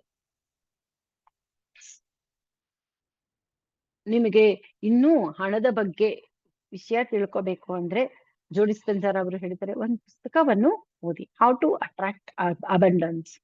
ಸೀಕ್ರೆಟ್ ಅನ್ನೋ ಪುಸ್ತಕ ಓದಬಹುದು, ಅಥವಾ power of your subconscious mind ಇದನ್ನ ಓದ್ಕೋಬಹುದು. ಜೋ ಡಿಸ್ಪೆನ್ಸರ್ ಅವರು ಹೇಳ್ಕೊಟ್ಟಿರೋ tuning in to new potential meditation ಮಾಡಿದ್ರೆ ಸಾಕು, you can attract anything in your life. Okay, Joe Dispenza ಅವರು ಹೇಳ್ತಾರೆ, ಈ ಸಮಯದಲ್ಲಿ ಜೀವಂತವಾಗಿರೋದೇ ಹೆಚ್ಚಂತೆ. ಸೊ ಈ ಪೀರಿಯಡ್ ಅಲ್ಲಿ ಆ ರೀತಿ ಇರುವಾಗ ನೀವು ಸಿಗೋ ಈ ಟೈಮ್ ಅಲ್ಲಿ ಅಪ್ಗ್ರೇಡ್ ಮಾಡ್ಕೊಳ್ಳಿ ಬಾಡಿನ, ಮೈಂಡ್ ನ, ಸೋಲ್ ನ ಅನ್ನೋ ವಿಷಯವನ್ನ ಅವರು ಹೇಳ್ತಾರೆ. ಸೊ ಅವ್ರು ಇನ್ನೊಂದು ವಿಷಯ ಹೇಳ್ತಾರೆ, ಲಿವಿಂಗ್ ಇನ್ ಸರ್ವೈವಲ್ ಅಂದ್ರೆ ಏನು ಅಂತ ಅಂದ್ರೆ ಸ್ಟ್ರೆಸ್ ಕ್ರಿಯೇಟ್ ಮಾಡ್ಕೊಳ್ಳೋದು. ಏನಂದ್ರೆ ಕೆಲವರು ಹೇಳ್ತಾರಲ್ವಾ, ಲೈಫ್ ಈಸ್ ಅನ್ಸರ್ಟೈನ್ ಅಂತ, ಪ್ರೆಡಿಕ್ಟ್ ಮಾಡಕ್ ಆಗಲ್ಲ ನೆಕ್ಸ್ಟ್ ಮೊಮೆಂಟ್ ಏನಾಗುತ್ತೆ, ಇವಾಗ ಇಲ್ಲೇ ಇದ್ರು ಅವ್ರು ಸಾಯ್ತಾರೆ ಅಂತ ಯಾರು ಅನ್ಕೊಂಡ್ರು ಅಂತ. So life is not unpredictable, it can be predictable. ನೀವು ಅನ್ಕೊಂಡ್ರೆ ಎಲ್ಲ ಸಾಧ್ಯ, it's not at all uncertain ಅಂತ ಅವ್ರು ಹೇಳ್ತಾರೆ. ಜೀವನಕ್ಕೆ ಗ್ಯಾರಂಟಿ ಇಲ್ಲ ಅಂತ ಹೇಳ್ತಾರಲ್ಲ, ಅದು ತಪ್ಪು. ಇಂಥವ್ರಲ್ಲೇ ಸ್ಟ್ರೆಸ್ ಕ್ರಿಯೇಟ್ ಆಗೋದು. ನನ್ ಸುತ್ತು ನೋಡ್ತೀನಿ ಇವಾಗ, ಅಯ್ಯೋ ಜೀವನಕ್ಕೆ ಗ್ಯಾರಂಟಿನೇ ಇಲ್ಲ, ಹೋದವರು ಮನೆಯಿಂದ ಹೊರಕ್ಕೆ ಹೋದವರು ವಾಪಸ್ ಬರ್ತಾರೆ ಅಂತ ಗ್ಯಾರಂಟಿನೇ ಇಲ್ಲ. ಯಾಕೆ ಅಂದ್ರೆ ಆಕ್ಸಿಡೆಂಟ್ಸ್ ಆಗುತ್ತೆ, ರೋಗಗಳು, ಎಲ್ಲಾ ಚೆನ್ನಾಗೇ ತಿಂತಾ ಇರ್ತೀವಿ, ಎಕ್ಸರ್ಸೈಸ್ ಮಾಡ್ತೀವಿ, ಆದ್ರೇನು ರೋಗ ಬರುತ್ತೆ. ಸೊ ಲೈಫ್ ಇಸ್ ಅನ್ಸರ್ಟೈನ್ ಅಂತ ಯಾರು ಹಾಗೆ ಅನ್ಕೊಳ್ತಾರೋ ಅವರಲ್ಲಿ ಸ್ಟ್ರೆಸ್ ಕ್ರಿಯೇಟ್ ಆಗುತ್ತೆ. That is living in survival ಅನ್ನೋ ವಿಷಯವನ್ನ ಅವ್ರು ಹೇಳ್ತಾರೆ. If you make up your mind, ನೀವು ಸರಿಯಾಗಿದ್ದ ಆಲೋಚನೆಯನ್ನ ಹೊರಡಿಸಿದ್ರೆ, ನೀವು ಸರಿಯಾದ ಒಂದು ಎನರ್ಜಿಯಲ್ಲಿ ಜೀವಿಸ್ತಾ ಇದ್ರೆ, you can predict your life. ನಿಮ್ಮ ಜೀವನ ಹೇಗಿರಬಹುದು, ಹೇಗೆ ಇರಬೇಕು ಅನ್ನೋದನ್ನ ನೀವು ಊಹಿಸಿ ಅದನ್ನ ಸೃಷ್ಟಿಸ್ಕೊಳ್ಬಹುದು ಅನ್ನೋ ವಿಷಯವನ್ನ ಅವ್ರು ಹೇಳ್ತಾರೆ. ಸೊ ನನ್ ಕಂಟ್ರೋಲ್ ಏನು ಮಾಡಕ್ಕಾಗಲ್ಲ, ನನ್ನ ಕಂಟ್ರೋಲ್ ಅಲ್ಲಿ ಯಾವುದೂ ಇಲ್ಲ ಅಂತ ಯಾರು ಅನ್ಕೊಳ್ತಾರೋ ಅವರು ಲಿವಿಂಗ್ ಇನ್ ದ ಸರ್ವೈವಲ್. ಅವರಲ್ಲಿ ಅವರ ಜೀವನದಲ್ಲಿ ಸ್ಟ್ರೆಸ್ ಇರುತ್ತೆ. ನನ್ನ ಜೀವನ ಇವಾಗ ಸ್ವಲ್ಪ ವರ್ಸ್ಟ್ ಆಗಿದೆ, ಇನ್ನೂ ವರ್ಸ್ಟ್ ಆಗೋಗುತ್ತೆ ಅಂತ ಯಾರು ಅನ್ಕೊಳ್ತಾರೋ ಅವರಲ್ಲಿ ಸ್ಟ್ರೆಸ್ ಕ್ರಿಯೇಟ್ ಆಗುತ್ತೆ. ನಾನು ಹಣ ಕೂಡಿಡ್ಬೇಕು, ಯಾಕೆ ಅಂದ್ರೆ ಮುಂದೆ ಏನೋ ನನಗೆ ಎಂತ ಕಾಯಿಲೆ ಬರುತ್ತೋ ಏನೋ, ಇಂತಹ ಆಲೋಚನೆಗಳನ್ನ ಹೊರಡಿಸಿ ಓಪನ್ ಮೈಂಡ್ ಅಲ್ಲಿ ಇದ್ದೇ ಇದ್ರೆ ಅವರಲ್ಲಿ ಸ್ಟ್ರೆಸ್ ಕ್ರಿಯೇಟ್ ಆಗುತ್ತೆ. ಸೊ ಇಂತಹ ಆಲೋಚನೆಗಳು ಇದ್ರೆ ಅವರಲ್ಲಿ ಕೆಮಿಕಲ್ಸ್ ರಿಲೀಸ್ ಆಗಿ ಬಾಡಿಗೂ ಮೈಂಡ್ಗೂ ಪ್ರಾಬ್ಲಮ್ ಆಗುವಂತಹ ಕೆಮಿಕಲ್ಸ್ ಪ್ರೊಡ್ಯೂಸ್ ಆಗುತ್ತೆ. ಆಟೋನಾಮಿಕ್ ನರ್ವಸ್ ಸಿಸ್ಟಮ್ ಮಾಡಬೇಕಾದ ಸರಿಯಾದ ಕೆಲಸವನ್ನ ಮಾಡೋದಕ್ಕೆ ಆಗೋದಿಲ್ಲ. ಒಂದೊಂದು ಕಣದಲ್ಲೂ ಸ್ವಲ್ಪ ಎನರ್ಜಿ ಇರುತ್ತೆ, ಆ ಎನರ್ಜಿ ಈ ಸ್ಟ್ರೆಸ್ ಲೆವೆಲ್ ನ ಮೇಂಟೈನ್ ಮಾಡೋದಕ್ಕೆ ಉಪಯೋಗ ಆಗ್ಬಿಟ್ರೆ ಹೊಸದಾಗಿ ಸೃಷ್ಟಿ ಮಾಡೋದಕ್ಕೆ ಅದಕ್ಕೆ ಶಕ್ತಿ ಇರೋದಿಲ್ಲ. ಸೊ ಹೊರಗಡೆಯಿಂದ ಬರುವ ವೈರಸಸ್, ಬ್ಯಾಕ್ಟೀರಿಯಾನ ಫೈಟ್ ಮಾಡಬೇಕು ಅಂದ್ರೆ ಅದಕ್ಕೆ ಎನರ್ಜಿ ಇರೋದಿಲ್ಲ. ಹೊಸದೊಂದು ಸಿಸ್ಟಮ್ನ ಅಥವಾ ರಿಪೇರ್ಗೆ, ಬಾಡಿಯಲ್ಲಿ ಮೈಂಡಲ್ಲಿ ಆಗಿರುವಂತಹ ಗಾಯವನ್ನ ನಿವಾರಣೆ ಮಾಡೋದಕ್ಕೆ ಆ ಸೆಲ್ಲಲ್ಲಿ ಎನರ್ಜಿ ಇರೋದಿಲ್ಲ. ಯಾಕೆಂದ್ರೆ ಸ್ಟ್ರೆಸ್ನ ಅದು ಮ್ಯಾನೇಜ್ ಮಾಡೋದ್ರಲ್ಲೇ ಅದರ ಶಕ್ತಿ ಎಲ್ಲ ಆಗೋಗಿರುತ್ತೆ. ಅದಕ್ಕೆ ಅವ್ರಿಗೆ ಇಮ್ಯುನಿಟಿ ಕಡಿಮೆ ಇರುತ್ತೆ, ಹೆಚ್ಚೆಚ್ಚು ರೋಗಗಳು ಇರುತ್ತೆ, ಅವ್ರಿಗೆ ಹೆಲ್ತ್ ಒಂದೇ ಪ್ರಾಬ್ಲಮ್ ಇರಲ್ಲ, ಬದುಕು ಒಂದು ಪ್ರಾಬ್ಲಮ್ ಆಗ್ಬಿಟ್ಟಿರುತ್ತೆ. ಯಾಕೆ ಅಂತ ಅಂದ್ರೆ ಅವರಾಗಿ ಅವರೇ ಸ್ಟ್ರೆಸ್ನ ಇಂಡ್ಯೂಸ್ ಮಾಡ್ಕೊಳ್ತಾರೆ, ಸರಿಯಾದ ಆಲೋಚನೆಗಳು ಇಲ್ಲದೆ. ಓಕೆ, ನನ್ನ ಲೈಫ್ ನನ್ನ ಕಂಟ್ರೋಲ್ ಅಲ್ಲಿ ಇಲ್ಲ, ಲೈಫ್ ಇಸ್ ಅನ್ಸರ್ಟೈನ್, ಗ್ಯಾರಂಟಿ ಇಲ್ಲ ಅಂತ ಅನ್ಕೊಳ್ಳೋದು. ಇನ್ನೇನ್ ನನ್ನ ಬದುಕು ಆಗೋಗುತ್ತೆ, ವರ್ಸ್ಟ್ ಆಗುತ್ತೆ, ಇವು ಯಾವ್ದಾದ್ರು ಒಂದು ಡೇಂಜರ್ ಬರ್ತಾ ಇದೆ, ಹಣ ಕೂಡಿಟ್ಕೋಬೇಕು ಸೊ ದಟ್ ಏನಾದ್ರೂ ಬಂದ್ರೆ ಅದಕ್ಕೆ ಸ್ಪೆಂಡ್ ಮಾಡ್ಕೋಬೇಕಂತ ಸರಿಯಲ್ಲದ ಆಲೋಚನೆಗಳನ್ನ ಹೊರಡಿಸ್ತಾ ಈ ಸ್ಟ್ರೆಸ್ ನ ಅವರು ಕ್ರಿಯೇಟ್ ಮಾಡ್ಕೊಂಡು ಸಲ್ಲಲ್ಲಿರೋ ಶಕ್ತಿ ಹೊಸ ಒಂದು ಸೃಷ್ಟಿ ಮಾಡ್ಕೊಳ್ಳೋದಕ್ಕಾಗ್ಲಿ, ಆಗಿರೋ ರಿಪೇರ್ನ ಸರಿ ಮಾಡ್ಕೊಳ್ಳೋದಕ್ಕೆ ಆಗ್ಲಿ ಉಪಯೋಗಕ್ಕೆ ಬರೋದಿಲ್ಲ. ಹೊರಗಡೆಯಿಂದ ಈ ಬ್ಯಾಕ್ಟೀರಿಯಾ, ವೈರಸಸ್ ಬಂದ್ರೆ ಅದನ್ನ ಆಂಟಿಜನ್ಸ್ ಮೂಲಕವಾಗಿ ಆಂಟಿಜನ್ಸ್ ನ ಆಂಟಿಬಾಡೀಸ್ ಪ್ರೊಡ್ಯೂಸ್ ಮಾಡ್ಕೊಂಡು ಅದನ್ನ ಸಂಹಾರ ಮಾಡ್ಕೊಳ್ಳೋದಕ್ಕೂ ಅದಕ್ಕೂ ಶಕ್ತಿನೇ ಇರೋದಿಲ್ಲ. ಅದಕ್ಕೆ ಒಬ್ಬ ಮನುಷ್ಯನ ಸ್ಥಿತಿ ಹಾಗೆ ಆಗೋಗುತ್ತೆ. ಮಾಸ್ಟರ್ಸ್ ಇನ್ನು ಬೇಕಾದಷ್ಟು ವಿಷಯಗಳು ಇದೆ. ನೆಕ್ಸ್ಟ್ ಕ್ಲಾಸ್ ಅಲ್ಲಿ ಮತ್ತಿನ್ನೊಂದಷ್ಟು ಜೋ ಡಿಸ್ಪೆನ್ಸರ್ ಅವರ ವಿಷಯಗಳನ್ನ ತಿಳ್ಕೊಳ್ಳೋಣ. Thank you so much, madam.